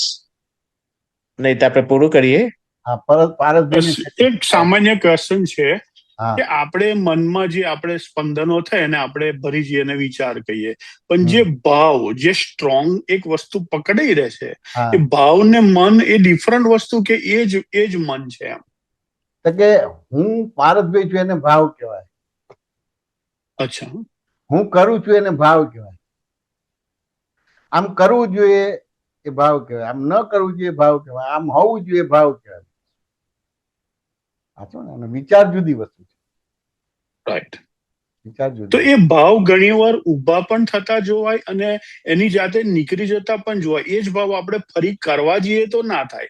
તો એ કઈ રીતે એનો ઉદ્ભવ શું છે? ના, એ જે ફરી કરવા જોઈએ ના જાય એ તો બધું રેકોર્ડિંગ છે. અચ્છા. રેકોર્ડિંગ છે એટલે ફરીથી આવે નહીં, રિપ્લે ના થાય તમારું. એટલે એ ખરેખર ભાવ નથી, એ ભાવ નથી, એ જ્ઞેય છે તમારું. ભાવ નથી. ભાવ તો ક્યારે બને કે મારું નામ પારસભાઈ ને હું જ પારસભાઈ છું ને હું કરું છું તે કરે છે તેવો કરે છે ત્યારે ભાવ બને તમારો. અચ્છા. વાંચો ને કે ના? હવે વ્યવહાર ભલે તમને રહેવાય કે ના રહેવાય જુદી વસ્તુ છે, પણ તમને સ્પષ્ટ છે કે વ્યવહાર દ્રષ્ટિથી હું પારસભાઈ છું અને નિશ્ચય દ્રષ્ટિ શુદ્ધાત્મા છું અને જગત નિયંતા વ્યવસ્થિત શક્તિ કરતા છે. એટલે હવે ભાવ કર્મ બનતું નથી, દ્રવ્ય કર્મ બનતું નથી. નો કર્મ છે. રાઈટ, કર્મની વાત નથી, પણ જે ભાવ ઉભા થાય છે એ ક્યાંથી એને કઈ રીતે આવે ના, છે? એ ભાવ ના કહેવાય, એ તો જ્ઞેય કહેવાય. ભાવ ના કહેવાય, અચ્છા, ને ભાવ ના કહેવાય, જ્ઞેય કહેવાય. એટલે જેમ પેલું કે ને દિવાળીમાં પેલું આપણે કોઠી ફોડીએ ને કેવું ફૂટે બધી વસ્તુ, એ પકડાય તો ભાવ કહેવાય. એ પકડાય તો ભાવ કહેવાય તમારે, બાકી ફૂટ્યા કરે બધી વસ્તુ. એ તો આપણે દિવાળીમાં દારૂખાનું ફોડીએ છીએ, જોયા જ કરીએ છીએ, બીજું કઈ કરીએ છીએ. આપણે કે ના સમજાય? એને એક દાખલાથી સમજીએ કે પારસભાઈ, તમે સિનેમા જોવા ગયા ને એમાં તમારે 1 મિનિટનું આગનું દ્રશ્ય આવે છે, તો પછી સિનેમામાંથી દોડીને બહાર નીકળી જાવ કે ના નીકળી જાવ? રાઈટ, યા. હું પ્રશ્ન પૂછ્યું તો દોડીને બહાર નીકળો? બરાબર છે, નીકળી જાવ. ના, હવે તમે નીકળી જાવ તો એને ભાવ કહેવાય. તમે નીકળી જાવ તો એને ભાવ કહેવાય. જેમ કે તમે જોયું નહીં. તમે આરામથી આઈસ્ક્રીમ ખાતા ખાતા, પોપકોર્ન ખાતા ખાતા, સિંગ ચણા ખાતા ખાતા તમે જુઓ કે પડદામાં આગ લાગી છે, હોલમાં આગ નથી લાગી. બરાબર, તો પછી એને ભાવ ના કહેવાય. રાઈટ. વાત સમજાય કે ના સમજાય? પણ તમે દોડીને નીકળી જાઓ વાંચો ને તો એને ભાવ કહેવાય. પરફેક્ટ. અને આ તમારે કે ત્યાં પડદામાં આગ લાગી છે, હોલમાં આગ નથી લાગી, એટલે આરામથી સિંગ ચણા ખાતા ખાતા તમે જોયા કરો, તો એ તમારે જ્ઞેય થઈ ગયું, તમે કહેતા થઈ ગયા, એ દ્રશ્ય થઈ ગયું, તમે દ્રષ્ટા થઈ ગયા. પારસભાઈ, રાઈટ. વાત સમજાય કે ના સમજાય? આ તો બધું બહુ બહુ બહુ પૂછવા જેવું છે અને બધું જાણવા જેવું છે. એટલે ઇમોશનલ થઈ જવાય એમાં, એ ઇમોશનલ થઈ જવું એ જ. તમે જો એ સિનેમાની અંદર તમારે કોઈનું ખૂન કરે તો પોલીસ સ્ટેશન ફોન કરો? ના. તો બળાત્કાર કરે તો પોલીસ સ્ટેશન ફોન કરો? ના. તો પછી તમે દોડીને પડદા ઉપર જઈને પેલા બચાવવા પ્રયત્ન કરો? ના. સેમ તમને દાદાએ જ્ઞાન આપ્યા પછી આવું થઈ ગયું છે, દ્રશ્ય થઈ ગયું, તમે દ્રષ્ટા થઈ ગયા. એ જ્ઞેય થઈ ગયું, તમે જ્ઞાતા થઈ ગયા. પણ તેમ છતાં હજી આપણે ડિસ્ટર્બ થઈએ છીએ. એટલે એ બિલીફ છે, એટલે બિલીફ તરફ તમારે દ્રષ્ટિ કરવાની છે. એટલે તમે જે આ તમને ક્રિયા નથી આપી, વ્યવહાર દ્રષ્ટિથી હું પારસભાઈ છું, નિશ્ચય દ્રષ્ટિ છું, તમને દ્રષ્ટિ છે. જગત નિયંતા વ્યવસ્થિત શક્તિ કરતા એ દ્રષ્ટિ છે. ફાઇલોનો સંભાવ નિકાલ કરો એ દ્રષ્ટિ છે. શુદ્ધાત્માના ચોપડામાં રકમ જમા કરો એ દ્રષ્ટિ છે, ક્રિયા નથી. રાઈટ. હા, સમજે ને? હવે દ્રષ્ટિ છે તો ક્યાં ને ક્યાં હવે પ્રશ્નોત્તરી દ્વારા એ દ્રષ્ટિને બહુ વિશાળતાથી સમજવી પડશે. સ્પષ્ટ. રાઈટ. એટલે 5 આજ્ઞાને આપણે બહુ વિશાળતાથી સમજવી પડશે. એ ક્રિયા નથી, દ્રષ્ટિ છે. એટલે આપણી કહેવત છે કે જેવી દ્રષ્ટિ એવી સૃષ્ટિ બનાવી ના પડે, બની જાય છે. બની જાય છે. રાઈટ. હા, સમજે? ખાલી આંગળી ચીધી કે મારા વાઈફ છે એટલે તમે હસબન્ડ થઈ ગયા. ખાલી આંગળી ચીધી કે મારો છોકરો એટલે ફાધર થઈ ગયા. ખાલી આંગળી ચીધી કે મારા ફાધર છે એટલે તમે દીકરા થઈ ગયા. આંગળી ચીધી કે મારા સિસ્ટર છે એટલે તમારા બ્રધર થઈ ગયા. દ્રષ્ટિ જ બરાબર કરવાની. દ્રષ્ટિ એટલે બીજા શબ્દમાં સમજણ બરાબર થઈ ગઈ એટલે તમારું કામ થઈ ગયું. પરફેક્ટ. Very good. વાત સમજાય કે ના સમજાય? હવે સમજણ તો પ્રશ્નોત્તરી કરો તો જ થશે, કે વિધિ વિધાન કે ક્રિયાકાંડ કરશો તો તમારે સમજણ બરાબર થશે. પ્રશ્નોત્તરી જ જોશે. એટલે છેલ્લામાં છેલ્લો સત્સંગ એ પ્રશ્નોત્તરીનો સત્સંગ છે. એટલે અર્જુને કૃષ્ણ ભગવાનને પ્રશ્ન પૂછ્યા હતા ને ખુલાસા થયા. ગૌતમ સ્વામીએ ભગવાન મહાવીરને પૂછ્યું તો ખુલાસા થયા. હનુમાનજીએ રામને પૂછ્યું તો ખુલાસાના સમાધાન થયા.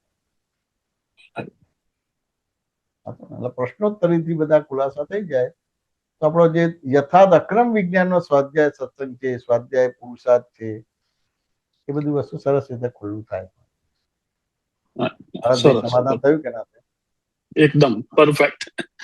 જય સચિન. જય મિશાનંદજી, એને લગતું છે. મ્યુટ છું કે નથી? સંભળાય છે જય મિશાનંદજી? હું બોલું છું. હા, જય મિશાનંદજી, તમે જે હમણાં કહ્યું ને જ્ઞાતા ને દ્રષ્ટા દ્રશ્ય, રાઈટ? હવે તમે મૂવીનું એક્ઝામ્પલ આપ્યું કે પડદા પર થતું હોય તો આપણે બેસીને પોપકોર્ન ખાઈએ એની આપણને અસર ના થાય. તો એવી રીતે દાદાજી આપણને જ્ઞાન આપી દીધું છે.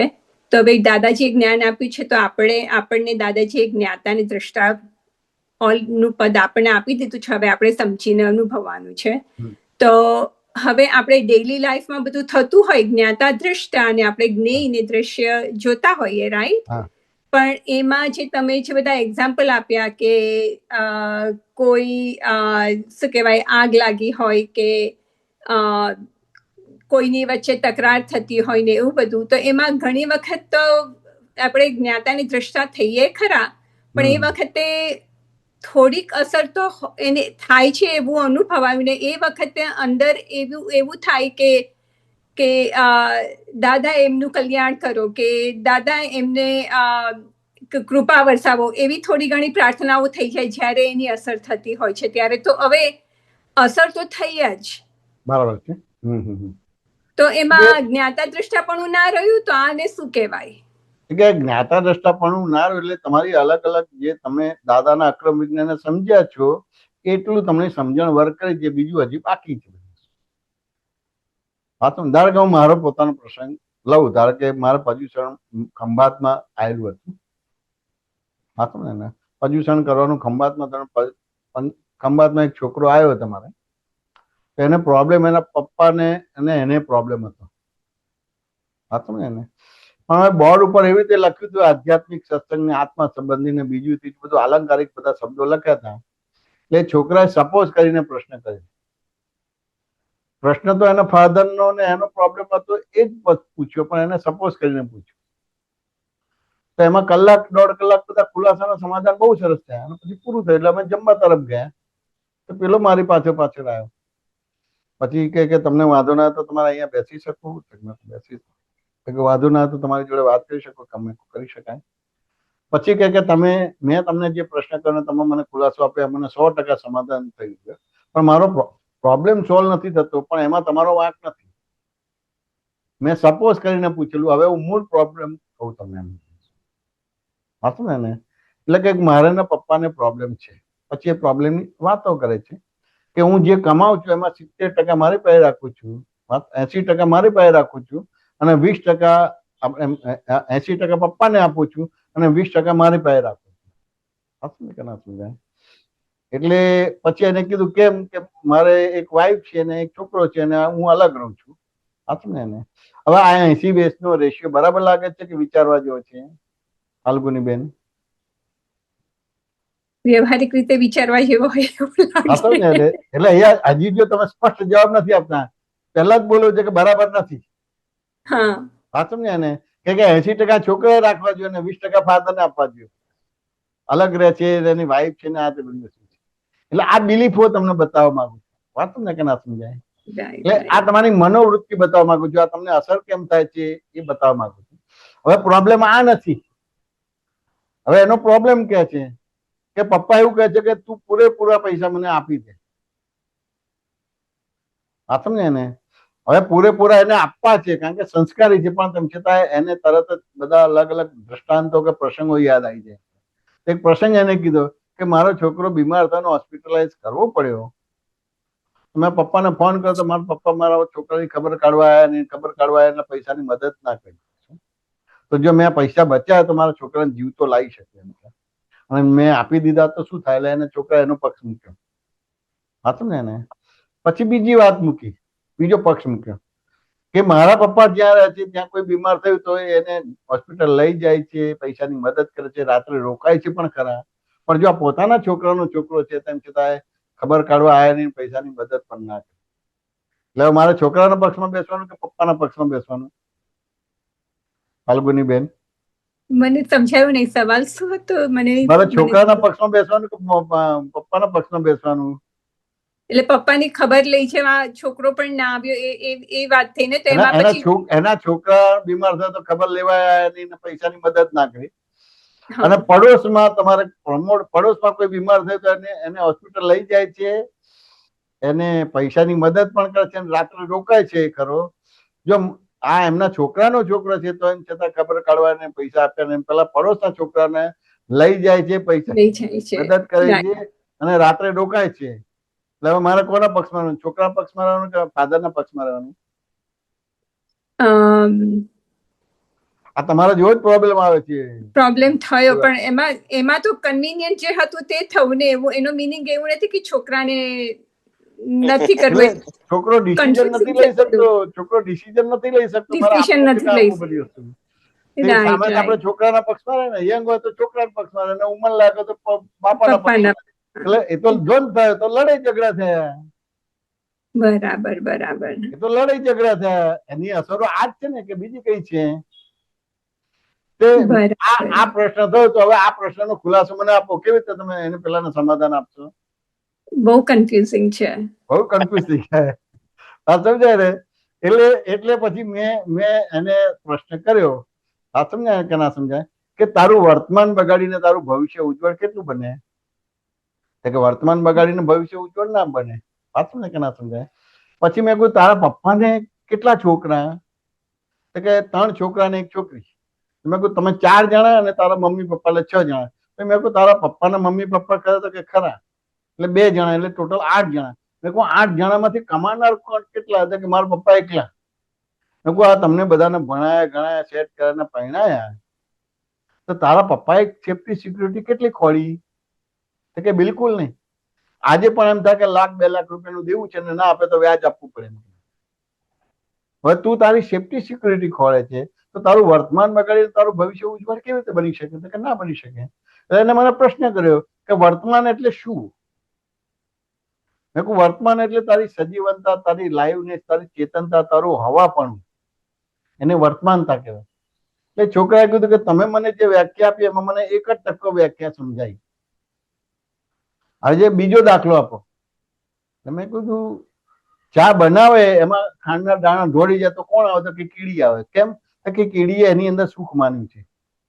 હવે કીડીએ ખાંડનો દાણો લઈ અને ખૂણામાં રહી અને પછી ભોગવશે કે થોડો ટેસ્ટ કે સ્મેલ લઈને ભેગી કરશે? કે ભેગી કરશે. તો બચત કરે તો સારું કહેવાય. કે ભાઈ દિવાળી આવે તો બધા ભેગા થઈને દિવાળી ઉજવશે કે પેલા ઉંદેડાને બધું સાફ કરી જશે? ઉંદેડા સાફ કરી જશે. ઉંદેડાને સાફ કરી જશે. એટલે જો વર્તમાન બગાડ્યું, પ્રાપ્તને ભોગવ્યું નહીં અને અપ્રાપ્તની ચિંતામાં તમારે બધું સાફ થઈ ગયું તમારે. રાઈટ. એટલે કે મને 50% વ્યાખ્યા સમજાઈ વર્તમાનતાની. હજી એક દાખલો આપો. મેં કહું તને આ વાત ગમી? તો કે બહુ જ ગમી. મેં કહું હવે તારે અમલમાં મૂકવી છે, વર્તનમાં મૂકવી છે. ગઈકાલે મૂકે કે આવતીકાલે? મને કે તમે વર્તમાનતાની વાત કરવા ગઈકાલે ક્યાંથી લાયા? મેં કહું મારી ભૂલ થઈ ગઈ. મેં કહું આપણે ગઈકાલ કાઢી નાખીએ. મેં કહું હવે આવતીકાલે એમ કે આવતીકાલે તો વર્તનમાં આવે એમ કે. મેં કહું આવતીકાલ ખબર છે ને કે આજે એમ થાય કે ભાઈ આ ગુરુવાર છે. વાત સમજાય કે ના સમજાય? એટલે આવતીકાલ શુક્રવાર છે. વાત સમજાય કે ના સમજાય? એટલે ગુરુવાર જાય તો શુક્રવાર આવે ને, પણ ગુરુવાર ના જાય તો શુક્રવાર આવે ખરું? ના આવે. હવે ગુરુવાર ગયો, શુક્રવાર આવ્યો. વાત સમજાય કે ના સમજાય? તો હવે એ આવતીકાલ રહેશે કે આજ થઈ જશે? આજ. એટલે એનો મિનિંગ શું થયો? કે આવતીકાલ પણ આવતી નથી, કે આવે છે? આજ છે. એટલે ગઈકાલ જતી રહી અને આવતીકાલ આવતી નથી. ફાલ્ગુની બેન વાત સમજાય કે ના સમજાય? એટલે જે કરો એ આજે જ કરવાનું છે. એટલે આપણી કહેવત છે કે કાલ કરે સો આજ કરે ને આજ કરે સો અબ કરે. વાત સમજાય કે ના સમજાય? એટલે કે હવે આ વર્તમાનતાની વ્યાખ્યા મને હવે 100% સમજાય. મેં કહું હવે 100% સમજાય. મેં કહું હવે સમીકરણ બને છે, ઇક્વેશન બને છે. મને કે શું બને છે? મેં કે તારી સજીવનતા, તારી લાઈવનેસ, તારી ચેતનતા, તારું વર્તમાનપણું, એને $રૂપિયા કહેવાય. એને જ કેપિટલ મિલકત કહેવાય અને એને જ સેફટી સિક્યુરિટી કહેવાય. અને આ રીતે એને ખુલાસો સમાધાન થાય છે. એટલે ઉભો થઈને સાષ્ટાંગ પ્રણામ કરીને પછી ઘરે જાય છે. બીજા દિવસે બધું લઈને આવે છે અને મારા ચરણમાં બધું મૂકી દે છે. આ શું કર્યું? કે ગઈકાલે વાત થઈ, મને એટલું બધું સમાધાન થયું વૈજ્ઞાનિક અને સૈદ્ધાંતિક રીતે. એટલે મને મારી વર્તમાનતા ખબર પડી ગઈ કે મારી વર્તમાનતા એ $રૂપિયા છે. મારી સજીવનતા, મારી લાઈવનેસ, મારી ચેતનતા એ જ મારું કેપિટલ મિલકત છે અને સેફટી સિક્યુરિટી છે. એટલે આજે લાયો છું. તમે જે રીતે કહેશો એ રીતે હું પપ્પાને આપવા તૈયાર છું. આ તમને કે ના સમજાય? મેં કહું ગઈકાલે વાત થઈ હતી એમાં લાવવાની વાત કરી હતી કે ના? મેં કહું ગઈકાલે વાત થઈ હતી એમાં આપવાની વાત કરી હતી કે ના? મેં કહું આ શું કર્યું? કે મારી એક એવી સમજણ હતી, મારી એક દ્રષ્ટિ એવી હતી, એના આધારે હું આપતો નતો. આજે તમે મારી દ્રષ્ટિને નિર્માણ કરી, મને એઝ ઇટ ઇઝ બતાવ્યું, રિયલાઇઝ કરાવ્યું. એના આધારે મને સ્પષ્ટ થયું કે મારી વર્તમાનતા એ $. છે. આ $. નથી. મારી વર્તમાનતા એ કેપિટલ મિલકત છે. આ કેપિટલ મિલકત એ મારી મિલકત નથી. અને મારી સેફટી સિક્યુરિટી મારી વર્તમાનતા છે, મારું હવાપણું, મારી લાઈવનેસ, મારી ચેતનતા. સાચું ને કે ના સમજાય? એટલે આ રીતે તમે કહો, હવે અત્યારે તને તારો ખુલાસો થઈ ગયો, એટલે તું ક્લિયર થઈ ગયો, તું સ્પષ્ટ થઈ ગયો. તારું જીવન તમારું સંયમી છે, ઉપયોગમય જીવન તારું છે. એટલે તારી અંદર વૃત્તિ લબાડ કોઈ છે નહીં. તારે કોઈ પણ રીતે તારા મા બાપને મદદ કરવી છે ને હેલ્પ કરવી છે, પણ તને અહીંયા ઇનસિક્યુરિટી લાગી હતી, તને સમાધાન થઈ ગયું બધું. સાચું ને? મેં કહું હવે અત્યારે તું પૈસા આપીશ તો તારા પપ્પાની જોડે યથાર્થ પરિણામ મળશે નહીં, એટલે તારે પાયે જ રાખજે. પણ મેં કીધું અમુક સમય પછી વરઘોડો આવશે, એમ કે બેન્ડ વાજા વાગશે. યોગાનો બીજા દિવસે જ બેન્ડ વાજા વાગ્યા, વરઘોડો આવ્યો. એટલે પપ્પાએ કઈ વ્યવહાર બન્યો, એમાં ટકોર કરી. હજી તો ટકોર કરે પેલા બધું આપી દીધું એના પપ્પાને બધું. એના પપ્પા ચમકી ગયા કે ગઈકાલે અથવા તો એમ થાય ને કે 15 વર્ષથી સામ રામ રણ ભેદ વાપરીને હું આ માગતો તો ને આપતો નથી, હજી તો વાક્ય પૂરું થયું પેલા આપી દીધું. જરૂર કઈ દાળમાં કાળું છે એમ કે. સાચું ને કે ના સમજાય? એટલે એને છોકરાને પૂછે છે કે તું આંગળી આપીને પહોંચું પકડવા નથી માંગતો? કે ના પપ્પા, એવું નથી, તમારા સંસ્કાર છે. સાચું ને એને? પણ મને થોડા સમય પહેલા આપણા ગામમાં તમારા એક દાદા ભગવાનના આપતા પુત્ર આવ્યા હતા, ખુલાસો મને સમાધાન થયો.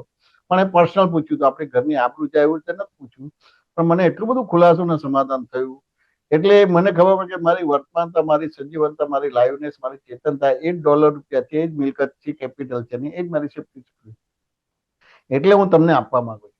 તમે મને હવે નહીં આપો તો મને વાંધો નથી, અને આપશો તો મને કોઈ વાંધો નથી. હવે આ બધી વસ્તુ કહેશે અને એના પપ્પાને બધું આપે તો પપ્પા લઈ લેશે કે પાછું આપી દેશે? પાછું આપી દેશે? આઈ મીન જરૂર પ્રમાણે રાખે અને આપી પણ દે, બંને સિચ્યુએશન થઈ શકે. આવો જવાબ ના ચાલો. મારે કોઈ શું કે લઈ લેશે કે પાછું આપી દેશે? ઇમોશનલ થઈને આપી દેશે. પાછું આપી દેશે. ખાલી પાછું જ આપી દેશે? ખાલી પાછું જ આપી દેશે કે અત્યારનો જે વહીવટ એ કરતા હતા છોકરાને સોંપી દેશે? કારણ કે મેચ્યોર થઈ ગયો છોકરો, એટલે હવે ઓકે, પરીક્ષા પાસ થઈ ગયો, મેચ્યોર થઈ ગયો, એટલે હવે મેચ્યોર થઈ ગયો. હવે હું જે વહીવટ કરતો તો એ છોકરો આ વહીવટ કરશે, ક્યાંય કોઈ જગ્યાએ છેતરાશે નહીં. મારો છોકરો સંસ્કારી થઈ ગયો, મેચ્યોર થઈ ગયો, એને બધું પાછું આપી દેશે. અને અત્યાર સુધી એ બાપા વહીવટ કરતા હતા, એ બધી વસ્તુ એ કરી દીધી. વાત સમજે ને? તો હું છોકરાના પક્ષમાં રહ્યો? ના. તો હું એના બાપાના પક્ષમાં રહ્યો? ના. તો આ મારી સામે આવ્યો નહીં તો ઘરમાં કુટુંબ પરિવારમાં હવાય પ્રોબ્લેમ ને કકડાટ હોય કે ના હોય? તો જો હું શુદ્ધાત્મામાં રહ્યો કે ના રહ્યો? ફાઇલનો સંભાળ કર્યો? ક્યાં મૂંઝવણ છે? કશું મૂંઝવણ છે જ નહીં. વાત સમજાય કે ના સમજાય? પણ આ શેના આધારે થયું? સમજણના હિસાબે થયું. સમજણ કોનાથી મળી? દાદા ભગવાનથી મળી, દાદાની કૃપા મળી, દાદાના આશીર્વાદ મળ્યા. તો આપણને બધાને દાદા ભગવાન મળ્યા છે, દાદાની કૃપા મળેલી છે. સત્સંગનો ભેડો માંગે છે. દાદા કહે કે અમે બેઝિક આપી છે, વિગત અમારી પાસે આવીને સમજી લેજો. હતું ને કે ના સમજાય? હવે આ એક દાખલો બધાને લાગુ પડે છે, મને એકલા નહીં, બધાને લાગુ પડે છે. કોઈ પોતાના ઘરનો કકડાટ કહી ના શકે, પણ તમે છતાં ઘરમાં આ બધી વસ્તુ ચાલતી જ હોય કે ના ચાલતી હોય? ચાલતું જ હોય બધી વસ્તુ. કારણ કે આજે તમે તમારા પ્રમાણે ચાલો છો કે ક્રોધમાન માયેલો પ્રમાણે ચાલો છો? ફાલ્ગુની બેન, ક્રોધમાન માયા ફાલ્ગુનીને ચલાવવા માંગે છે. હા, ક્રોધમાન માયેલો ચલાવે છે. તમે તમારા પ્રમાણે નથી ચાલતા. એટલે ઘેર ઘેર માટીના ચૂલા હોય, ઘેર ઘેર કકડાટ હોય બધી વસ્તુ. વાંચું ને કે ના સમજાય? પણ જો આ દાદાએ કેવું અદભુત જ્ઞાન આપ્યું તો જો પેલાનો ખુલાસો થયો. વાંચું ને કે ના સમજાય? અને બધું લઈને આવે છે. તો શું છે? આ જોવા જાણો પણ છે ને. તમારી સામે જે સંયોગ આવ્યો એમાં દર્શન ક્રિયા અને જ્ઞાન ક્રિયાનો ઉપયોગ કર્યો, એટલે દાદાના જ્ઞાનનો ઉપયોગ કર્યો. તમારું દર્શન ચોખ્ખું કર્યું, તમારું જ્ઞાન ચોખ્ખું કર્યું. હવે બાય ડિફોલ્ટ હું છોકરાના પક્ષમાં બેસી શકે, એને જે મને દ્રષ્ટાંત આપે એના આધારે. પણ તેમ છતાં કેમ ના બેઠો? તો કે હવે તમને કેમ ના બેઠો એનો જવાબ આપો. કે ધારો કે આ છોકરો કમાતો હોય ને પરણેલો ના હોય અને કમાઈને એનો પહેલો પગાર એના પપ્પાને આપશે તો એના પપ્પા લેશે કે પાછો આપી દેશે? પાછો આપી દેશે. પાછો આપી દેશે. પાછો આપી દેશે. કેમ કે તારા પૈસા લઈને મારે નરકે જવું છે? ફાલ્ગુનીબેન વાત સમજાય કે ના સમજાય? એના પપ્પા પૈસા પાછા આપી દેશે. કારણ કે મારા સુખ ખાતર તું જન્મ્યો છું, એટલે મારી જન્મથી અંત સુધીની જવાબદારી મારી છે, તારી નથી. આ સમજાય કે ના સમજાય? એટલે તારા પૈસા લઈને હું નરકે છું નહીં લે. પણ જેવો છોકરો પરણે છે એટલે આજુબાજુ વાળા બધા દાદા ભગવાન તેને જ્ઞાન આપવા આવી જાય કે જોજો હવે તમારો છોકરો તમારા હાથમાં નહીં રહે, એમ કે પેલી આવશે ને એ તમારા છોકરાની ચોટલી મંત્રી દેશે એમ કે. એટલે છોકરો તમારે વહુનો થઈ જશે, તમારો નહીં થાય એમ કે. એ પહેલા પ્રિકોશન લઈ લો બધી વસ્તુ. એટલે અજુકતી માંગણી કરી એના ફાધરે. વાત સમજાય કે ના સમજાય? પણ ઓરિજિનલ એના ફાધર હોય એને ઓરિજિનલ એનો દીકરો હોય તો આ બધું કરે ખરા? ના થાય. કરે. વાત સમજે ને? ત્યાં ખબર પડે કે આ વ્યવહાર દ્રષ્ટિથી છે અને નિશ્ચય દ્રષ્ટિથી આ છે. વાત સમજે કે ના સમજાય? સમજાય. એટલે આખી આ સાયન્સ સમજવાનો ભાગ રહ્યો કે ના રહ્યો ફાલ્ગુનીબેન? હવે આપણે આવું બધું સમજીને દાદાના જ્ઞાનમાં રહીએ છીએ કે હજી બધું ઉપર છેલ્લું જ છે આપણું જ્ઞાન? થોડું ઘણું ઉપર છેલ્લું છે ને ઘણી વખત જ્ઞાનનો બી અનુભવ થાય છે. એટલે થાય છે પણ આ જે દ્રષ્ટાંત આપું છું ને એવા દ્રષ્ટાંત કોઈ ટેકા નથી મળે. ઉપર છેલ્લું છે બધી વસ્તુ. હવે થોડું થોડું બોલશો ને પૂરેપૂરું છે એવું સ્પષ્ટ બોલશો તો આગળ તમે એક્ઝેક્ટ દાદા ભગવાનનો અક્રમ વિજ્ઞાનનો પુરુષાર્થ કે સ્વાધ્યાય કરી શકશો. છે જ નહીં એવું બોલજો. થોડું થોડું બોલશો તો તમને પુરુષાર્થ નહીં થાય, સ્વાધ્યાય નહીં થાય તમારો. સારું. આ દાખલા આપીને તમને તમારા પુરુષાર્થ ઉપર શંકા નથી કરાવતો. પણ એ બધા એ તમારા જે પુરુષાર્થ છે ને બધા ટેકા જ્ઞાન વાળા છે, દરઅસલ નથી. બરાબર સમજાયું ને?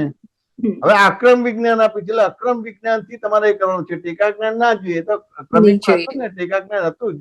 વ્રત નિયમ તપ કરો, દાન કરો, તમે 4 ધામની યાત્રા કરો, બીજું કરો, બધું એ બધું ટેકા જ્ઞાન હતું. બધી કહેવાય. રાઈટ, સમજાયું. હા સમજ્યા ને? ટેકા જ્ઞાનમાં અહંકાર હોય, ટેકા જ્ઞાનમાં અહંકાર હોય. ઓકે.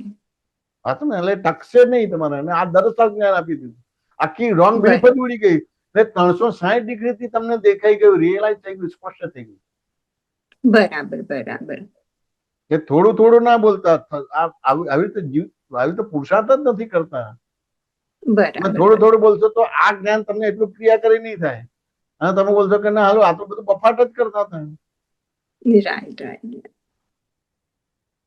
ફાલ્ગુનીબેન સમાધાન થયું કે ના થયું? સમાધાન થયું ને આ તો જો કે આ તો જેની પર્સનલ લાઈફમાં થયું હોય એ રીતનું તમે એક્ઝામ્પલ આપ્યું. અમુક સિચ્યુએશનમાં એ તો હસબન્ડ વાઈફ ના પ્રોબ્લેમ હોય, મા બાપ છોકરાના પ્રોબ્લેમ હોય, એક ધારો કે અમેરિકાનો પ્રોબ્લેમ ને ઇન્ડિયાના પ્રોબ્લેમ છે, બધું ઘણું બધી વસ્તુ હોય. પણ આપણે ઘણી વખત થર્ડ પાર્ટી થઈ જઈએ છીએ કે જેમાં આપણું સેઇંગ હોતું જ નથી. એટલે તમે જે મને એક્ઝામ્પલ આપ્યું ને મૂવીનું કે થિયેટરનું, એવી રીતે આપણે થર્ડ પાર્ટી થઈ ગયા ને. પણ થાય છે હકીકતમાં દુનિયામાં ગમે ત્યાં ગમે ન્યૂઝમાં પણ આવે કે ટીવી પર પણ આપણે જોતા હોઈએ. અને એની અસરો થાય. એ અસરની મારો સવાલ છે. એ અસરોથી આપણેથી ઇમોશનલ જે થઈ જવાય તો એને થર્ડ પાર્ટી નથી, આ અસરોમાંથી મુક્ત. એટલે એવું કહેવા માંગુ છું કે તમારે અસરમાંથી મુક્ત થવું હોય તો તમારી દર્શન ક્રિયા ને જ્ઞાન ક્રિયા વધારવાની છે. અને દર્શન ક્રિયા ને જ્ઞાન ક્રિયા વધે તો એમાં પ્રશ્નોત્તરી થશે તો જ તમારી દર્શન ક્રિયા ને જ્ઞાન ક્રિયા વધશે. અત્યારે એક્ઝામ્પલ આપણે જોયા નેપાળમાં થયું, રાઈટ? હવે નેપાળમાં થયું પણ ખાલી ન્યૂઝ જોઈને જીવ અહીંયા બળે કે અરે બાપરે બિચારા દાદાજી એ લોકોનું કલ્યાણ કરો, એમને પર કૃપા વરસાવો, હેલ્પ કરો. લાઈક એક્ઝામ્પલ ફિટ કરીને કે એની પણ અસરો થાય છે. જ્ઞાતાની દ્રષ્ટા ત્યાં આગળ તો શેક થઈ ગયા એવું ખબર પડે છે કે આ જ્ઞાતા દ્રષ્ટા પણ ક્યાં છે. તમને ભગવાન મહાવીર જેવી દશામાં બેસાડ્યા. હવે તમને અસર થઈ એટલે તમે દાદાના જ્ઞાનનો ઉપયોગ નથી કરતા. ત્યાં આગળ કરુણા રાખવાની કે કેવું એવું કર્મ કર્યું છે તો કે એને આવો ઉદય આવ્યો. કરુણા રાખવાની છે. કેવું એને આ કર્યું છે તો એને આવો ઉદય આવ્યો. સમજે ને? એટલે દાદા ભગવાન દાખલો આપતા હતા કે ભગવાન મહાવીર હોય અને ગૌતમ બુદ્ધ હોય અને એમને આવા સંજોગ બને તો ગૌતમ બુદ્ધ જુદી રીતે જુએ અને ભગવાન મહાવીર જુદી રીતે જુએ. હા તો એટલે દાખલો જ આપણે ભણવામાં આવે છે. તો કોઈ બીમાર હોય તો એ તમારે ગૌતમ બુદ્ધ એની સેવા કરે, એને મદદ કરે. કોઈ મરી ગયો તો એને મદદ કરે કે આ તે બધું. હવે ખરેખર એની સેવા કરે છે અને મદદ કરે છે કે એનું દુઃખ દૂર કરવા માટે કરે છે? રાહત રે એટલા માટે કરે, એમને થોડી રાહત ના, મળે. એને દુઃખ થાય છે, એને સહન નથી થતું, એ દેખી નથી શકાતું. તમે અત્યારે એ જ્ઞાનમાં છો, ગૌતમ બુદ્ધના જ્ઞાન પ્રમાણે છો. બરાબર છે. ના, તમને ગૌતમ સમજણ બુદ્ધ જોઈએ છે. તમને ગૌતમ બુદ્ધ જ્ઞાન નથી આપ્યું, તમને કેવળ મહાવીર નું આપ્યું છે, વિચાર જ્ઞાન આપ્યું છે. હા, સમજાયું. હા, હા. તમને દયા ઉભી થાય છે. યસ. ભગવાનને દયા ના હોય, ભગવાનને કરુણા હોય. દયા હોય ત્યાં નિર્દયતા હોય. એ જ સમજવું છે કે આ જે થાય છે ઇન્ટરનલી, એ સામૂહિક કર્મ છે. સામૂહિક કર્મ છે. કેવું કર્મ છે તમે જુઓ. આ બધા કર્મ, આ બધા પુસ્તકણ કરવાના છે. આ એક પ્રકારનું થીસીસ છે. જેમાં અલગ અલગ પ્રકારની થીસીસ છે, એવી રીતે આ થીસીસ છે. તમારી સામે અલગ અલગ પ્રકારના આવા પૂર આવે છે, ભૂકંપ આવે છે. આ અમેરિકા ઈરાન ને ઇઝરાયલનું યુદ્ધ થાય છે, યુક્રેન ને રશિયાનું યુદ્ધ થાય છે, વર્લ્ડ વોર થાય છે. એમ પર થીસીસ કરવાની છે, ઇન્સ્ટન્ટ કરવાની છે. વાત સમજાય કે ના સમજાય? એ થીસીસ કરો ત્યારે કરુણા ઉભી થશે. તમને કરુણા નથી, તમને દયા ઉભી થઈ તો નિર્દયતા આવશે. એટલે તમે દાદાનું વિતરાગ વિજ્ઞાન આપે છે ને એ હાજર નથી કરતા, તમે ભગવાન બુદ્ધનું જ્ઞાન હાજર કરો છો. એટલે બુદ્ધિથી બધું જુઓ છો ને કરો છો, અને બુદ્ધિને તમે જ્ઞાન માનો છો. તો હા, કરુણા તો પછી કરુણાનો કરુણા એટલે ખાલી જોયા જ કરવાનું થશે મારાથી. કરુણાને ખાલી જોયા જ કરવાનો ભાગ છે, જોયા જ કરવાનો. અરે કેવું કર્યું છે તો એને આ ભોગવટો આવે છે. સાચું ને? એને અને કોઈ કરી રહ્યું હતું કે અરે એને કેવો ભોગવટો આવશે. કરુણા જ રાખવા જેવું છે. કોઈ કરી રહ્યું એને જોવા જાણવાનો ભાગ જ હોય. દર્શન ક્રિયા અને જ્ઞાન ક્રિયા હોય. અને બીજું તો ફાલ્ગુની બેન તો જે લઈને આવ્યા છે એ મદદ કરશે જ. એને નેપાળ વાળાને મદદ કરશે કે ઇન્ડિયા વાળાને બધાને મદદ કરશે જ. વાત સમજાય કે ના સમજાય? પણ તમે વ્યવહાર દ્રષ્ટિથી ફાલ્ગુની બેન છો, નિશ્ચય દ્રષ્ટિથી. એટલે નિમિત્તથી મદદ કરવાની, આપણે મદદ કરનારા નહીં બનવાનું, નિમિત્ત થઈને. એટલે આખું પહેલા તમારી દર્શન ક્રિયા અને જ્ઞાન ક્રિયા પરફેક્ટ કરવી પડશે. રોંગ બિલીફ ઉડાડવી પડશે. આ કન્ફ્યુઝન મારું બહુ વખતથી હતું કે જે દાદાજીએ જ્ઞાન આપ્યું છે, જ્ઞાતા દ્રષ્ટા, આપણે દ્રશ્ય દ્રષ્ટા, તો પછી આ બધામાંથી અંદર આવી અસરો કેમ થાય છે? એ સવાલ મારો કેટલા વખતથી હતો. એટલે તમે દાદાનું જ્ઞાન નથી વાપરતા, એ ગૌતમ બુદ્ધ ભગવાનનું જ્ઞાન વાપરો, બુદ્ધિથી ચાલો છો તમારું. ઓકે, વાત સમજાય કે ના સમજાય? કેવું કર્મ કર્યું છે તો એને આવો ભોગવટો આવ્યો, અને કોઈ એવું કર્મ કરતો હતો કે હવે એને કેવો ભોગવટો આવશે. બે ને જુએ છે, દર્શન ક્રિયા ને જ્ઞાન ક્રિયા. હા સમજ ને? ક્યાંય એને હેલ્પ કરવા ના જાય. અને એ ફાલ્ગુની બેન હેલ્પ કરશે. પોતે તો જોનારો ને જાણનારો. અહીંયા બધા સંયોગોમાં જોનારાને કર્તા બનાવી દીધો છે, જોનારાને ભોગતા બનાવી દીધો છે. ત્યાં પ્રશ્નોત્તરી દ્વારા તમને જોનારાને જે કર્તા બનાવ્યો છે એને જોનારો બનાવું છું, જે ભોગતા બનાવ્યો છે એને જોનારો બનાવ્યો છું. આટલું જ ખાલી પ્રશ્નોત્તરી છે. બાકી બીજી બધી ક્રિયા થશે જ. હા તમને કે ના સમજાય? બીજી બધી ક્રિયા થશે જ. જવાબ મળ્યો. યસ, તમને કે ના સમજાય? બધી ક્રિયા થશે. મયુરભાઈ બરાબર છે? બહુ સરસ જય બહુ સરસ. બહુ ઘણું ખુલ્લું થયું, ઘણું ખુલ્લું. સરસ, અદભુત હતું આજનો સત્સંગ. અદભુત હતા. ના બરાબર, સરસ સરસ. તમે આ ગોઠવી તો બધું બધા આપતો બધું ગોઠવવું જ બધી વસ્તુ. આપણે વારાફરતી બધા આપણે પુત્રોને લાવવાની પ્રયત્ન કરીએ છીએ બધાને. ના સારું બધી વસ્તુ સારું, મને ગમ્યું. સરસ બધું પૂછ્યું ને. મને થોડી પ્રશ્નોત્તરી વધારે ગમે. મને પેલું કથા પ્રવચન કે વ્યાખ્યાનની મારી શૈલી ઓછી છે. પ્રશ્નોત્તરીની શૈલી છે એટલે મને પ્રશ્નો કરે તો બધા વાતો બહુ સરસ નીકળે. હું બોલાવું છું. નમો વિતરાગાય, નમો વિતરાગાય, નમો અરિહંતાણમ, નમો અરિહંતાણમ, નમો સિદ્ધાણમ, નમો સિદ્ધાણમ નમો આયરિયાણમ નમો આયરિયાણમ નમો વજ્જાયાણમ નમો ઉવત્સાયાણમ નમો લોહી સબસાહુણમ નમો લોય સબ્વસાહુણમ એસો પંચ નમુકારો એસો પંચ નમુકારો પાવપણાસણો સર્વ પાવપણાસણો મંગલાણમ ચ સવ્વેસી મંગલાણં ચ સવ્વેસિમ પરમમ હવૈ મંગલમ. પરમમ હવૈ મંગલમ. ઓમ નમો ભગવતે વાસુદેવાય. ઓમ નમો ભગવતે વાસુદેવાય. ઓમ નમઃ શિવાય. ઓમ નમઃ શિવાય. જય સચ્ચિદાનંદ. જય સચ્ચિદાનંદ.